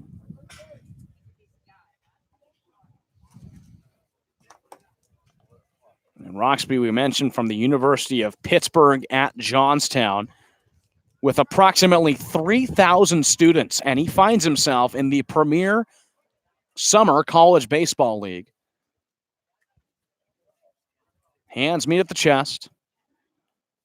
The 0-2 to Chavers is a fastball low at 94. It falls low for a ball, 1 ball and 2 strikes. They're in NCAA Division II. The Mountain Cats had a over 4 ERA for them. 5-3 record this past year. He sets up for the 1-2. Here's the delivery. It's off speed, called. Strike 3. That's a big one. And that's also the 4th batter he's faced this season, and all 4 have gone down on the strikeout. 2 outs in the inning. Runners still at the corners. Christian Robinson coming up. Unbelievable from Braxton Roxby. Now, if you include Zach Britton in that game against Orleans back on the 19th, that's his 2nd straight batter. He's retired looking. 4th in a row. Here's Robinson. Runners at the corners, 2 outs. First pitch is a fastball at 93, looked at for strike 1. Robinson's 0 for 2, a strikeout in the 2nd, and a grounder to first in the 4th inning. 2-0 lead for the Kettleers. Bottom of the 6th inning. 6 hits for Cotuit, 3 for the Braves. Roxby comes set. Going is Loperfido. Now they have him right in the middle of the base path. Now the throw home. Coming home is Hill. The tag is applied. He's out. A collision at home between Carmody and Cameron Hill. They were trying a double steal, and Braxton Roxby gets out of it. Well, Jordan, I think we have a little bit of explaining to do on that one. Cameron Hill Joey Loperfido was attempting to steal behind Roxby's back. He gets caught in between first and second. Roxby throws over to second, and then Cody Morissette throws all the way home, and Cameron Hill, who was trying to go home, and they tag him out. Yeah, so it was a nice job there by Roxby. He listens to his fielders. He steps off the rubber and then has the runner from first going to second, Loperfido, in a rundown, and you're taught you have to kind of check your runner back and then go after the guy. He eventually gets rid of it. He throws to second base, throwing in front of the runner, and then on that throw, Cameron Hill came in from third base, and he was really cooked in plenty of time. Morissette made the throw from second to home accurately in Carmody. All he had to do was drop the tag and hang on to the ball. A little bit of a collision at the plate, but Carmody was able to hang on, and the Braves really get away with murder in that inning, not giving up a run. No runs on 2 hits. It's a 2-0 lead for the Kettleers with Jimmy Glowenke due up in the top half of the 7th. We'll be right back. You're watching the Braves baseball on YouTube.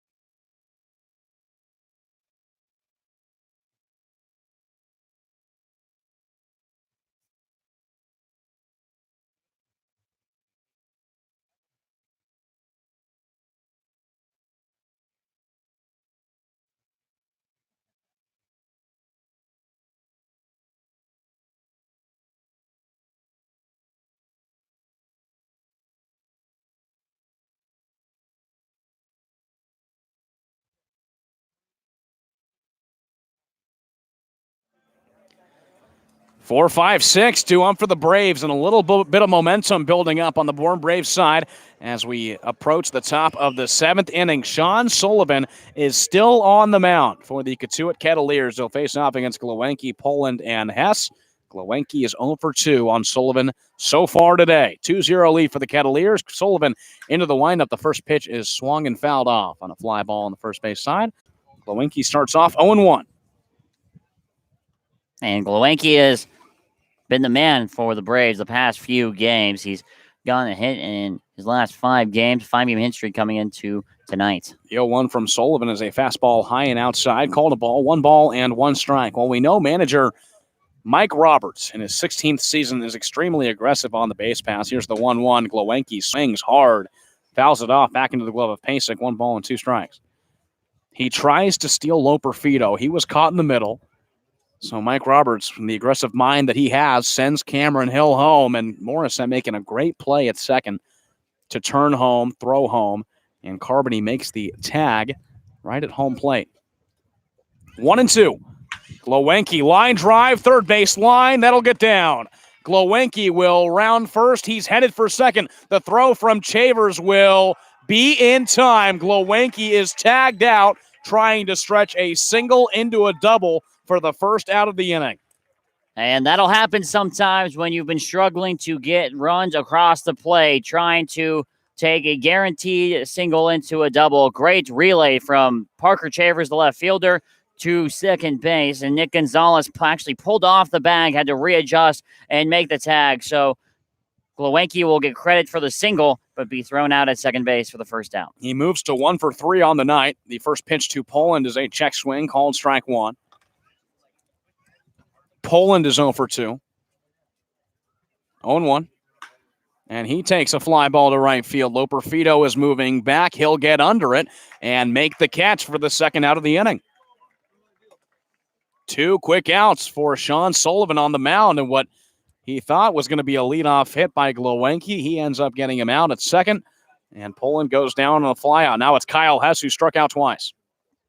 Yeah, and it's such a hard thing to do, to give up that out at second base, as Hess looks at a ball one low, because you finally get a hit. You've only had 4 of them to this point, and to be thrown out at second base it's a real demoralizer. The 1-0 to Hess. He fouls off toward the backstop. 1 ball and 1 strike. And what a momentum killer, Jordan. The Braves are coming off getting a runners at the corners, 1 out situation, getting out of it with no runs across the plate. 1-1 is looked at by Hess on the fastball. Falls low, 2-1. You think you have a little bit of a momentum building up.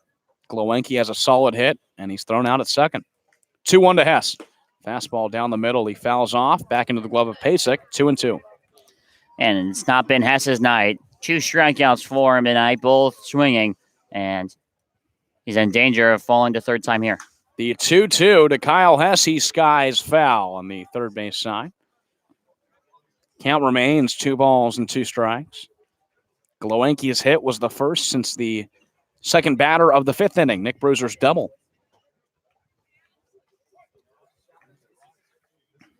Sullivan shakes off a sign from Cody Pasek.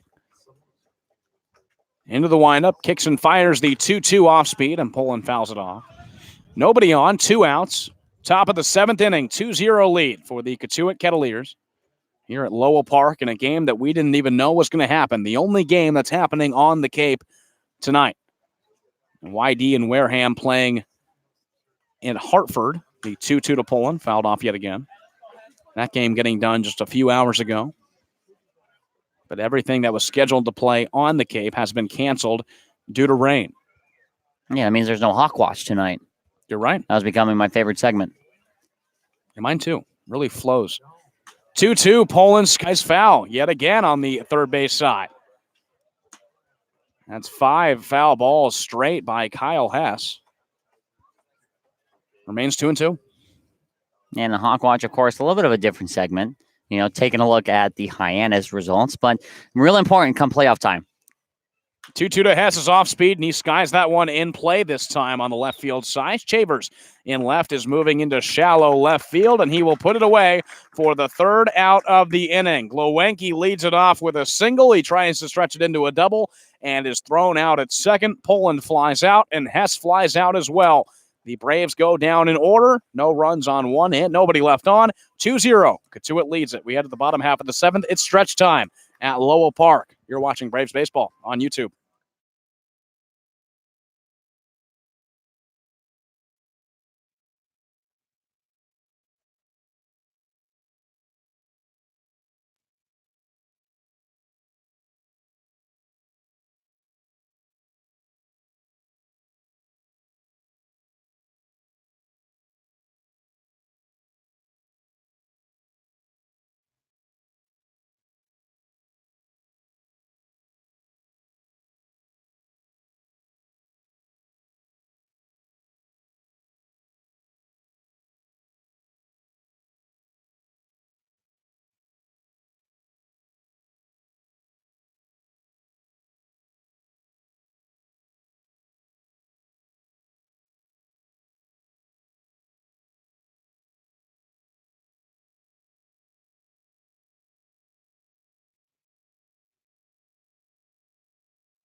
Sean Sullivan has gone the longest he's ever gone in a start this season. His previous long was 6 innings in the last start against Orleans on July 16th. He now finishes his 7th against the Braves, and now it's Braxton Roxby's turn. For the Braves side, he came on in relief in the middle of the last inning for Nick Dumkowski, and now faces Christian Robinson, Cody Pasek, and Adam Oviedo for the first time here tonight. Yeah, he still technically only faced one batter because in the middle of Christian Robinson's at-bat, they made the out at home. So to this point, Roxby's faced 4 batters, and he's struck out all 4. The bottom 3 of the lineup do not have any hits. Adam Oviedo was the only one to reach base on a walk. Here's the first pitch to Robinson. It's a fastball outside for a called ball. Starts Robinson off 1-0. Robinson had an 0-1 count when Cameron Hill was thrown out trying to take home. 1-0. Robinson swings at a high fastball, lifts it foul on the first base side, headed toward the seats. 1 ball and 1 strike. 2-0 lead for the Kettleers. Bottom of the 7th inning. Kettleers one of just 2 teams to clinch a playoff spot. It's them and Falmouth. Roxby comes set. Here's the 1-1 pitch to Robinson. It's off speed and outside. Called a ball, 2-1. And Roxby there hitting 88 on the gun. We know him to really light it up there. We saw 96 back a few days ago at Eldridge Park. Here's the 2-1 from Roxby. That's a breaking ball that Robinson swings at. 2 balls and 2 strikes. Oh, nasty pitch right there from Roxby. Had a lot of late movement on it, breaking toward the lefty Robinson there. Got the swing and miss, and now 2-2. Let's see what Roxby decides to do. We might see the high heat here. Roxby comes set. Carmody sets up outside. 2-2 on Robinson. A fastball right outside that Robinson holds off on. 3 balls and 2 strikes. If Cotuit can grab a win here against the Braves, it will be a 3-way tie for that first place spot in the Western Division. Falmouth, Wareham, and Cotuit would all be at 39 points. Payoff on Robinson. Breaking ball that he fouls off on the first base line. That was an 82-mile-an-hour breaking ball. We see a lot of velocity from Braxton Roxby. Trying to impress the scouts here. We mentioned from a small school. Doesn't really get looked at in college. Was just throwing bullpens back at home. And now comes to the premier college summer league in the nation. Here's the payoff on Robinson yet again. A breaking ball called strike 3. In 5 batters that Roxby has faced this season, he's struck out all of them. First out in the bottom of the 7th. That is just disgusting from Braxton Roxby. Breaks really, really late. And it's mid-80s on the velocity as well. So definitely not your typical, slow-moving curveball speed. It's like a slider or a cutter that just cuts right at the last second into the zone. And now Pasek, who's 0 for 2, steps up against Roxby. 1 out, nobody on. Kicks and fires the first pitch. It's a fastball on the inside corner. Called a ball. 1 ball and no strike. Pasek has flied out twice, once to short and once to left. The left-handed batter has been late against Nick Dumkowski, who was taken out in the middle of the 6th inning with runners on 1st and 3rd.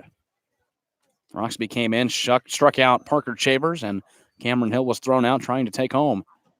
Here's the 1-0 pitch, a high fastball that Pasek lays off. 2-0. Yeah, they appealed to third base. He didn't go. 2-0 count here against Christian Robinson, still looking for, Cody Pasek, rather, looking for his first hit.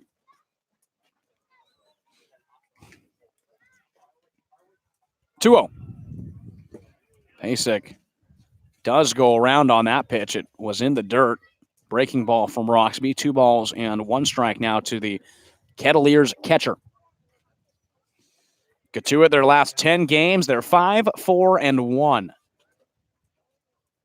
You throw in a loss to the Braves back on July 15th at Durham Park, 3-2. Here's the 2-1 pitch on Pasek. Breaking ball, little ground ball over to second. And Morissette, that was a line out actually, dives and makes the play. On the fly, Cody Morissette dives to his left side and puts Cody Pasek out for the second out of the inning. Wow, we've seen a lot of great plays here tonight, but that one will take the cake. Most likely, Morissette diving to his left, gloves it, and the rising sophomore out of Boston College, he made the freshman All-American team according to a few different outlets for a reason. What a play. And Roxby can now trust his defense. That's the only batter he's faced that he hasn't struck out this season so far. And he gets some help from Cody Morissette. Now it's Adam Oviedo. The first pitch is a chopper up the middle. Glowanke can't get to it. It gets to center field for a 2-out hit for Adam Oviedo, his first hit of the game. Just hit into the right spots, right up the middle over Roxby's head and too far for Jimmy Glowanke to make a play on. So he gives up his first hits, and now he faces his first real test going up against one of the best hitters in the entire Cape Cod Baseball League, and I think the best hitter in the West Division. And Domkowski was able to hold Nick Gonzalez in check, but now he faces off against Braxton Roxby for the first time. Gonzalez is 0 for 3. The first pitch bounces away from Carmody. It's a called ball, and Oviedo will get over to second base in scoring position with 2 outs.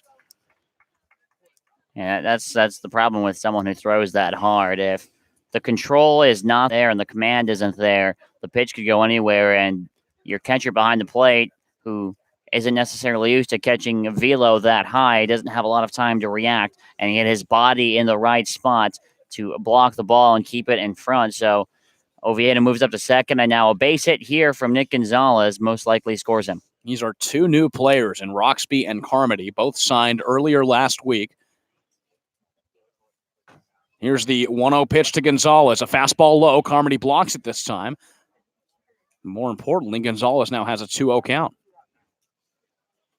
And that was a big stop there from Carmody. He keeps that one at home, and that's just one of those plays that we always talk about, Sam. Never really makes the box score. You're never going to look at it just looking at the stats, but he keeps the runner from moving up to third on that block. Roxby comes set. Adam Oviedo over at second. He looks back at him. Now fires the 2-0 pitch, another low one that Carmody has to block. It's a breaking ball at 83 miles an hour. 3-0 now to Gonzalez. Gonzalez most likely tanking here, and Roxby is missing location low. Hands meet at the chest. Looks back at second. Now the righty kicks and fires, and Gonzalez swings at 3-0 and fouls it off on the third base side, 3-1. Yeah, 3-0 usually have a one pitch in one spot. You know, more times than not, it's going to be the best pitch that you see in an at-bat. So Gonzalez got that pitch where he wanted it. Just missed early, and that's weird to say when you go up against Roxby. Only 88 that time from pitcher from Pitt Johnstown. Gonzalez with 7 home runs on the year now sees a hitter's count at 3-1. Here's the pitch. It's low, and Gonzalez lays off for ball 4. He's on base for the first time tonight. Roxby issues his first walk of the season, and now bring up Casey Schmidt, who's 1 for 3. Runners on first and second, and some much-needed insurance runs are within just a few bases from coming home. Man, Schmidt has been a thorn in the side for the Braves all season long, whether it's been at the plate, at third base, or on the mound as well. This kid has been a problem for the Braves, and see if Roxby here can take care of him without him letting him get another RBI here against the Bravos. Here's the first pitch to Casey Schmidt. It's a fastball low. Clocking in at 93. Schmidt lays off 1 ball and no strikes. Roxby's having a little bit of location issues with that fastball. And that at-bat to Gonzalez, he missed pretty badly with 3 out of the 4 balls issued to him. Missing in the dirt quite a lot. Hands meet at the chest. Here's the 1-0 pitch to Casey Schmidt. Off speed, flies it out in the infield. Nick Bruiser is under it at first. He will make the catch for out number 3. Cotuit has runners on first and second and can't bring anybody home in the bottom half of the seventh. It's still a 2-0 game in favor of the Kettleers. We approach the eighth. You're watching Braves Baseball on the Bourne Braves Baseball Network.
Sean Sullivan is taken out of this game after creating a great start for him. 7 innings pitched, just 4 hits allowed, no runs, no walks, and he strikes out 6.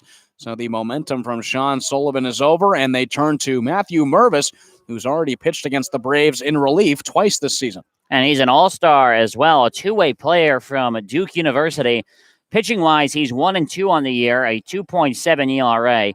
He's making his 7th appearance. He's got a save on the year as well. He's thrown 13 and a third innings, striking out 10. And the last time he threw was against the Braves back on July 15th in the 3-2 win for the Braves. He gave up the home run to Judge Fabian in the bottom of the 8th inning there. That was the only hit he allowed in 4 batters. He's very solid on the mounds, and he's got the opportunity here to pitch the 8th, possibly pitch the 9th as well, and earn himself a save. And he'll face Nick Bruiser to lead things off in the top of the 8th inning, a 2-0 lead for the Kettleers. Mervis into the windup, fires the first pitch that lands inside on the fastball. Called a ball. 1-0 to Bruiser, who's 1 for 2 so far, a double in the 5th inning. 1-0. Off speed inside, called ball 2. Bruiser's ahead 2 balls and no strikes, and his last hit was hit to straightaway center field. Christian Robinson tried to make a catch. It got underneath his glove and skipped to the back of the wall. Allowed Bruiser to get to second. Here's the 2-0 pitch. Fastball called. Strike 1, 2-1. It's not many times you say this, but Mervis batted in the All-Star game, going 1 for 2 with a run scored in that game as well. A double he had. Here's the 2-1 pitch to Bruiser. He thinks about it, lays off on the fastball that was low and outside. It's now 3-1 to the Braves' first baseman who's made some pretty nice plays over at first base tonight.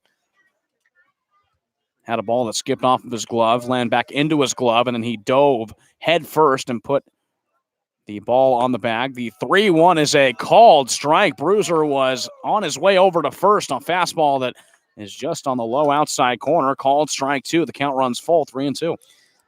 Yeah, tough pitch for a Bruiser to take there. Caught the very black of the plate there, the very edge. Bruiser was already halfway to first. Now he's got to refocus here and get a 3-2 pitch from Matt Mervis. Here's the payoff from Mervis. Fastball low. Bruiser thinks about it. It's called ball 4. Nick Bruiser leads off this inning with a walk, and he's on first. So the tying run is now in Jake McKenzie at the plate. I guess the ball doesn't lie. Bruiser ends up going to first anyway on the walk. And Jim Roberts kind of teetering on the bench there. Thought he might come out for a mound visit, and he decides to stay there. Here's Jake McKenzie, who's already got a base hit so far. Throw back over to first. Bruiser's back in time. Braves have had similar situations in the past few games. Orleans, they were down 5-0. They made it a 5-3 game and then gave up a few runs in the later innings to put themselves out of it. First pitch to McKenzie is a check swing on a ball outside. He did go around. McKenzie is 1 for 2 today. Singled in the third inning and struck out in the fifth. Just 4 hits for the Braves in this one. Mervis comes set. The righty kicks and fires. The 0-1 is taken down the left field line. It's a fair ball. McKenzie's going around first. Bruiser will be held up at third by Harvey Shapiro. It's a double for Jake McKenzie, and the tying run now moves over to second. And Jake McKenzie's come to play today. Harvey Shapiro holds up Nick Bruiser at third, and most likely the right call. Adam Oviedo was receiving the relay throw from Parker Shavers and left. And here comes Jim Roberts right now to have a mound visit. Brendan Rivoli is looking like he's going to come in for Robert Carmody. However, we're going to see which substitution takes place first, if there is a substitution to be made here, as Roberts is talking to the home plate umpire. And now Rivoli walking back into the dugout. Well, it all depends on if there will be a new pitcher.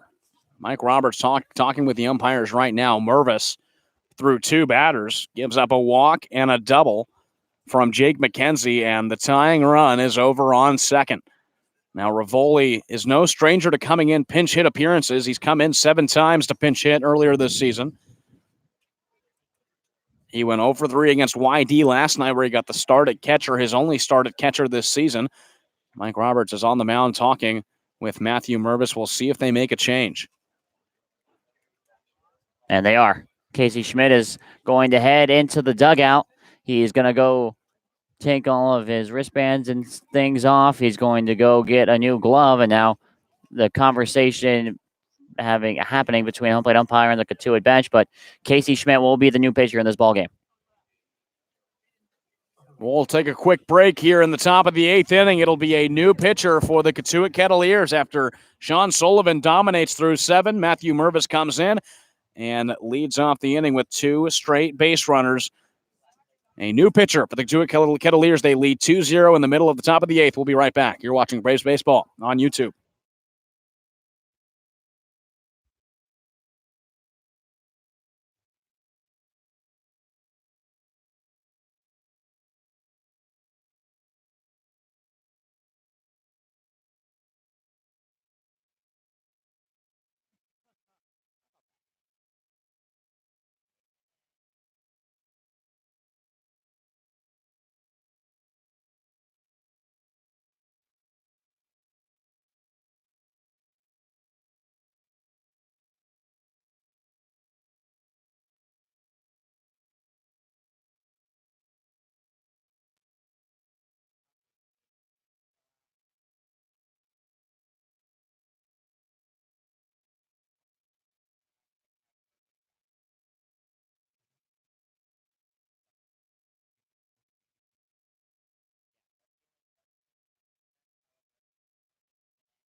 Casey Schmidt is the new pitcher For the Cotuit Kettleers, he'll be going up against pinch hitter Brendan Rivoli, and Joran Schmidt has had the Braves number this year. Yeah, he has, and he's been on the mound. He's been at third base. Pitching for the Kettleers this season, Schmidt 0-0 at 2.81 ERA, making his 9th appearance so far, 21 strikeouts. But against the Braves, he has thrown 5 2/3 innings back on the 13th and 7th combined. He's making his 4th appearance in this game, throwing about 7 innings total, has yet to give up a run. First pitch to Brendan Rivoli is right back up the middle, slowly hit. Oviedo will field it, throws to first. Rivoli is out, but Nick Bruiser comes in to score, and the Braves are on the board. It's 2-1 Kettleers. McKenzie, the tying run, gets to third. Yeah, and Rivoli does his job there. Coming up, he doesn't get a hit, but he gets an RBI. He knocks in Bruiser from third. McKenzie moves up to third, and now the Braves 90 feet away from tying up this game. The earned run will go to Matthew Mervis. It's back up to the top of the order, and Cody Morissette. Morissette's 0 for 3. 3 flyouts to the outfield.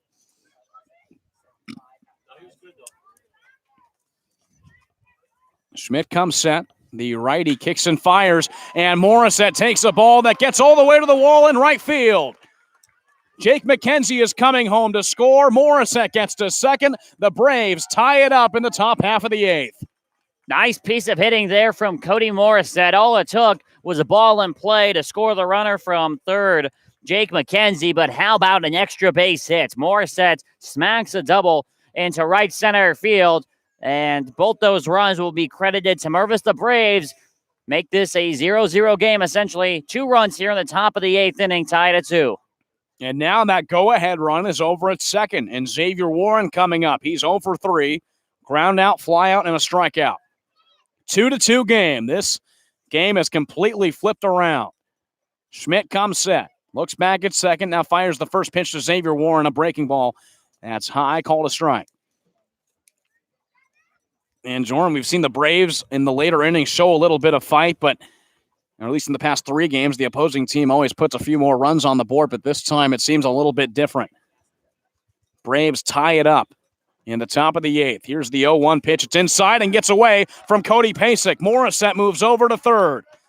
Pitch was a called ball. The count is now even, 1-1. The go-ahead run is 90 feet away. Pitch missed way inside from Casey Schmidt, and be interesting to see how it's scored, whether it's a wild pitch or a pass ball. Most likely going to be a wild pitch. Almost hit Xavier Warren. The Braves will take it. Morissette moves to third for free. Infield comes in on the infield grass, and something hardly hit most likely will score Morissette from third.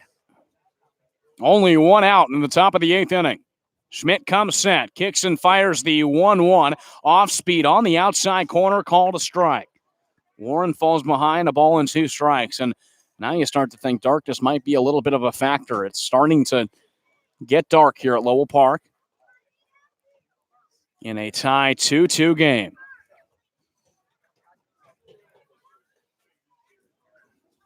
If you're Warren here, cannot strike out. A strikeout kills you in this inning with only 1 out. The 1-2 Warren just gets a piece and fouls it back to the backstop. 89-mile-an-hour fastball from Casey Schmidt, who originally was in the lineup as a designated hitter today. Check that third base today.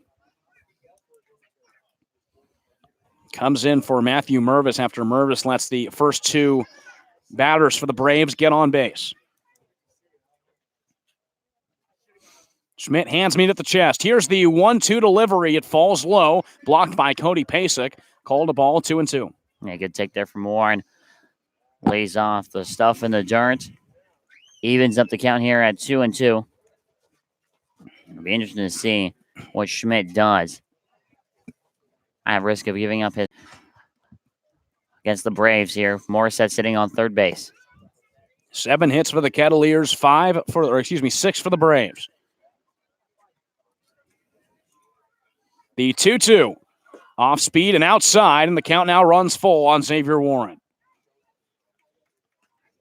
Warren's shown some great discipline up there, fouling off a tough pitch and then laying off a pitch in the dirt, laying off a pitch that missed the zone outside. Now at a full count, he's going to get Schmidt's best pitch here. Warren looking for his first hit of the ball game. 1 out, top of the 8th inning. 2-2 game between the Kettleers and the Braves. Here's the payoff. Fastball got him swinging. That's a big strikeout for Casey Schmidt on the mound. Xavier Warren goes down. 2 outs, and now the Kettleer killer, Judd Fabian, coming up in a big moment. You have the go-ahead run at third, and they're going to intentionally walk him. How about that? First time we've seen that all season. It's a no-pitch intentional walk to Judd Fabian. They don't even want to deal with him, so they move him to first base, and now Jimmy Glowinski with the opportunity to be the hero. Well, the last time Fabian was up in the 8th inning against the Kettleers, it was a go-ahead home run to put the Braves on top, so they smartly, intentionally walk Fabian. And Fabian previously was 1 for 3 with a double. And now it's Jimmy Glowinski, who's 1 for 3. The last time he was up, he singled, tried to stretch it into a double, but was thrown out at second. The first pitch, Fabian's off running. Pasek fakes like he throws. So Fabian slides in safely. And it's now runners on second and third. Yeah, Fabian takes advantage of the first and third situation, knowing Pasek's not going to throw down with that runner at third. Morissette most likely to come home on the throw, so he takes second base. Now a base hit, scores 2. Here's the 1-0 on Glowinski. It's a fastball outside. He lays off. 2 balls and no strikes. And for the Braves, Glowinski's the guy you want up at the plate right now. He's been swinging the hot bat. He roped a single down the left field line, thrown out, going for second base, but he's been the guy who's been consistently getting hits for this Braves team. Schmidt comes set. 2-0. Fastball low. Pasek blocks it. Morissette stays over at third. It's now a 3-0 count on Glowinski. Up next is Poland. He's 0 for 3. A walk here isn't the end of the world, but Schmidt is just trying to get that third out, get out of this one, as the game has already been tied up.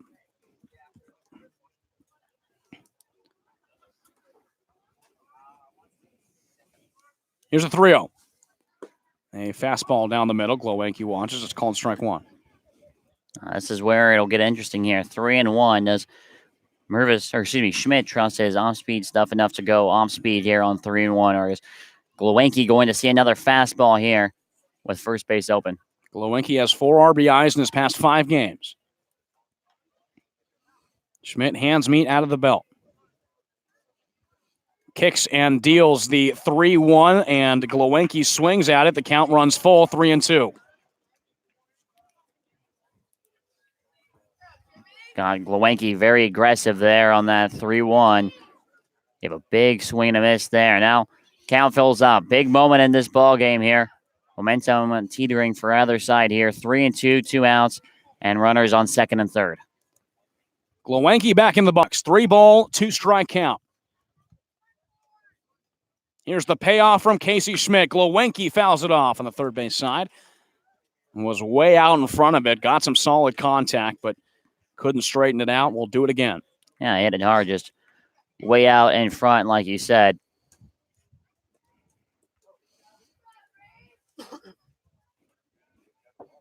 Glowinski, a player that's been heating up lately. Hit his first home run of the year last Wednesday against the Red Sox. Has already singled in this game. The payoff. It's low and outside. Glowinski walks. The bases are now loaded for the Braves in the top of the 8th inning for Jared Poland in a 2-2 ball game. And that walk's not the end of the world for Casey Schmidt. First base is open. You have 2 outs anyway. Now most likely going to be working out of the windup here against Jared Poland. Poland looking for his first hits in this game, but he's been very hot as of late for this Braves team. He's raised his average to .333. That leads the team coming into this game. 0 for 3 so far. The first pitch is a fastball on the high outside corner, called for strike 1. Poland has 2 flyouts and a ground out. Went 3 for 3 last night against the Red Sox with a double. Morissette on third. Fabian at second. Glowenke at first. 0-1. Poland swings at that off-speed pitch, and he now falls behind 0-2.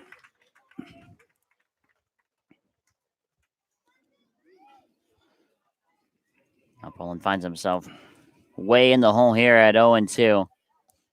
Just really claw back here, choke up on the bat, and find out if anything close. 4 RBIs for him on the season. Schmidt gets the signal from Pasek. He comes set. Bases loaded, 2 outs, top of the 8th. Here's the 0-2 pitch on Poland. It's low. Poland lays off 1-2. And nice stop there from Pasek as well, doing well to keep the ball in front of him. Pitch was in the dirt. Poland sees his first ball of the at-bat now here at 1-2. Seeing what he's offered here again. Has to keep that same approach. Mervis started out this inning. Gave up a walk to Nick Bruiser and a double to Jake McKenzie. Both those runners came in to score.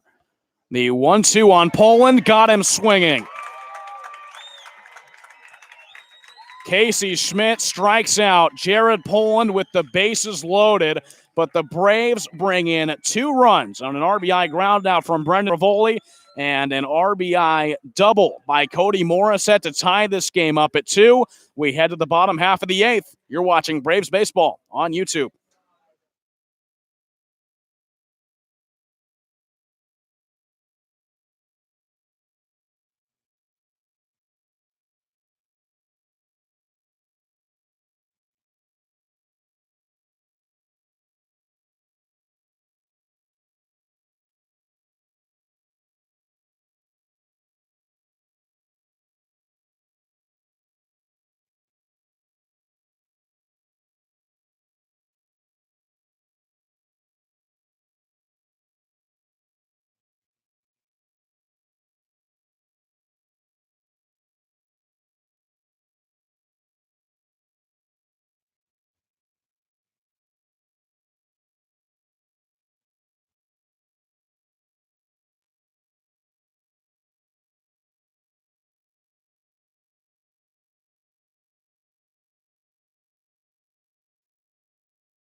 The Braves tie this ball game up in the top of the 8th. We're now in the bottom half, and Kieran Shaw coming into this game to try and silence the Kettleers lineup.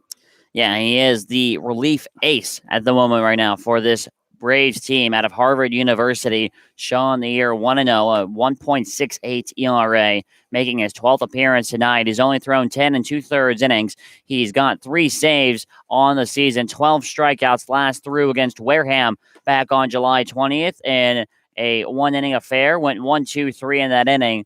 He also faced Cotuit back on the 15th in that 3-2 win. He earned the save in that one, throwing 1 inning, walking 1, striking out 2. He's on a bit of a hot streak here, and he needs to have another solid inning or 2 of work here against the Kettleers. He will face off against Matthew Mervis, who came in as a pitcher in the last inning, was taken out after 2 batters he faced, but he takes over that 3 spot. That was originally Araj Anu, taken out by Cameron Hill, and now it's Mervis. He has a 289 average on the season.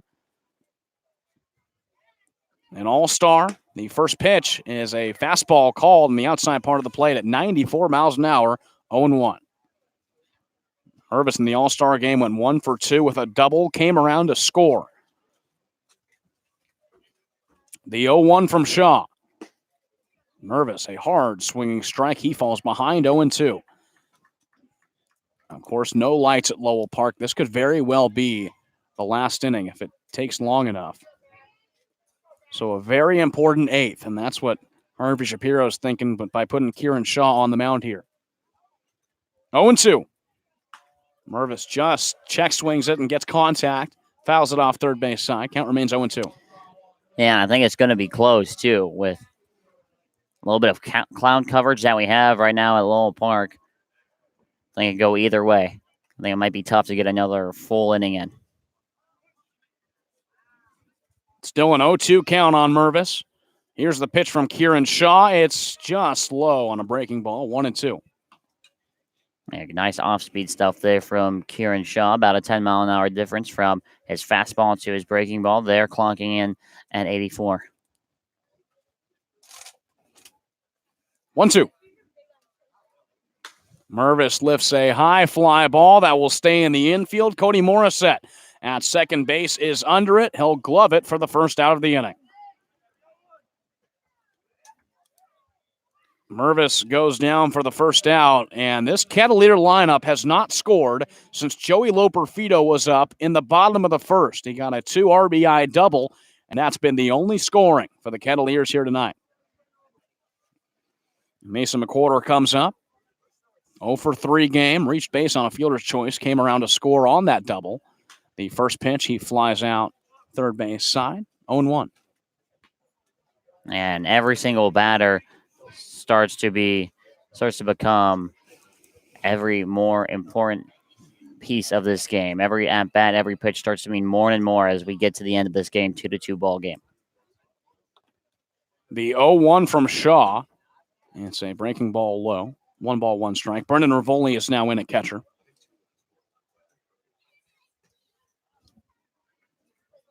And what a difference from Kieran Shaw's last appearance was on Saturday against Wareham in a game that felt like it was 95 degrees.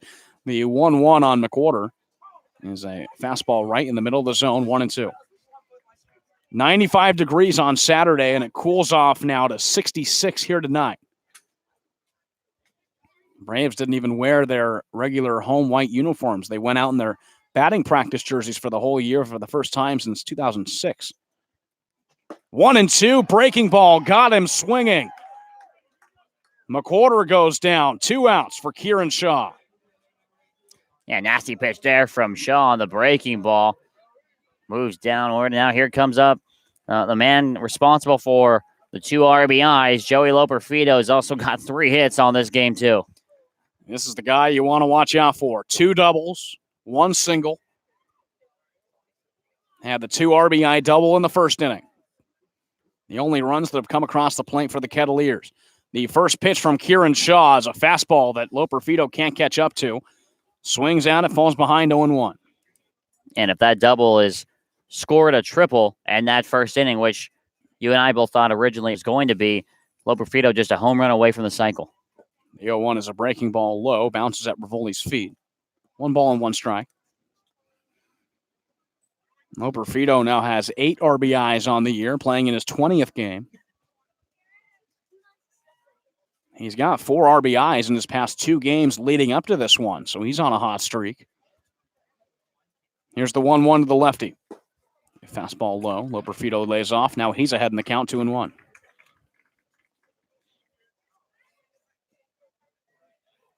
Before July 19th, he had only gotten an RBI on July 3rd against Falmouth and July 2nd against the Braves. 2-1, Loperfido fouls it off, hits the mask of Rivoli, knocks it off. And the count now runs even, 2 balls and 2 strikes. It's always scary when those types of plays happen. A foul ball off the mask is how the Braves lost Henry Davis earlier in the year. And that's almost how they lost Jackson Greer, who in the All-Star game took a bat to the helmet on the backswing of a swing. Reminder that you can have ties in the Cape Cod Baseball League. They count for 1 point. Here's the 2-2 on Loperfido. Got him swinging. Kieran Shaw gets the strikeout. And I believe that's going to be the game. They call the game. That is it. This one ends in a 2-2 tie at Lowell Park, and the Braves, for the longest time, hadn't had a tie on the season, and it comes tonight against the Kettleers. And it's a shame, too, because it's been called due to darkness, and we thought for the longest time we might only get 5 or 6 in, and we end up getting 8 complete innings in, but the umpiring crew decides to pull the plug on it because of the cloud coverage, and we thought for the longest time that the Braves might be able to go the entire season without a tie, but they come to Lowell Park and they don't lose. They get a 2-2 tie, scoring both of those runs in the top of the 8th. And that was huge, too, to just tie in this game because the Braves, who had been down 2-0 for the entire game ever since the bottom of the first, tie it in the top of the 8th inning. An RBI from Brendan Rivoli on a ground out and an RBI double from Cody Morissette. And Jordan, I think this game goes down as a positive for the Braves. It definitely does because Cotuit, while they are in 3rd place right now in the West, they're the only one of 2 teams to clinch in the entire league. Cotuit's a good team and definitely in the race to walk away with first place in the West. The Braves snapped their 3-game losing streak. They haven't won a game in 4 games. However, they get 1 point here today, and you get a little bit closer to dropping that magic number on Hyannis. And that was the final matchup against the Cotuit Kettleers this season. The Braves moved to 13-20-1 on the season. They still maintain that 4th spot in the Western Division. Cotuit moves to 17-14 and a league-leading 4 ties on the year. They still remain in the 3 spot, while Falmouth and Wareham both have 39 points. Cotuit has 38. So that'll do it from Lowell Park. It's a 2-2 tie between the Kettleers and the Braves. Alongside Jordan Palacio, I'm Sam Wiederhaft. Have a great night, everybody.